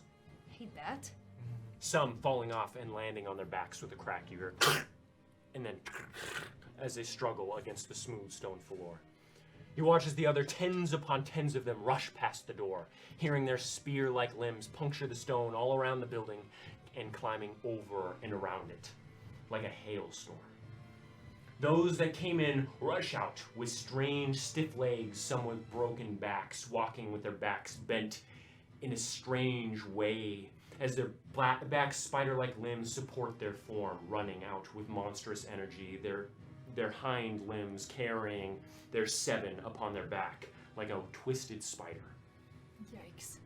Okay, what are you doing, Eupheme? As you All right. see... As they get closer, I'm going to teleport behind something and then just turn invisible. If I can find like a large rock or like some rubble. I'm gonna have you make a perception check, no advantage. Or if there's a place up or anything. Okay. Wow. 10. That was the DC. Okay. So you look to the side as you see hundreds of them, like a wave of insects crawling over the city. You see one. Okay, then I'm Misty Step. Okay, so you, as you, in the mist, And then immediately turn invisible. turn invisible after Make a stealth check with advantage. So that's 2 more spells. I hate running. I hate horde running. I hate it. That's a 26. Okay, yeah, so you press yourself up against the wall, and you see tens of them skittering by, all of them going in different directions with no rhyme or reason, just following a feeling. One of the harpoon ones on the boulder just above you. You feel the tears or blood dripping upon you.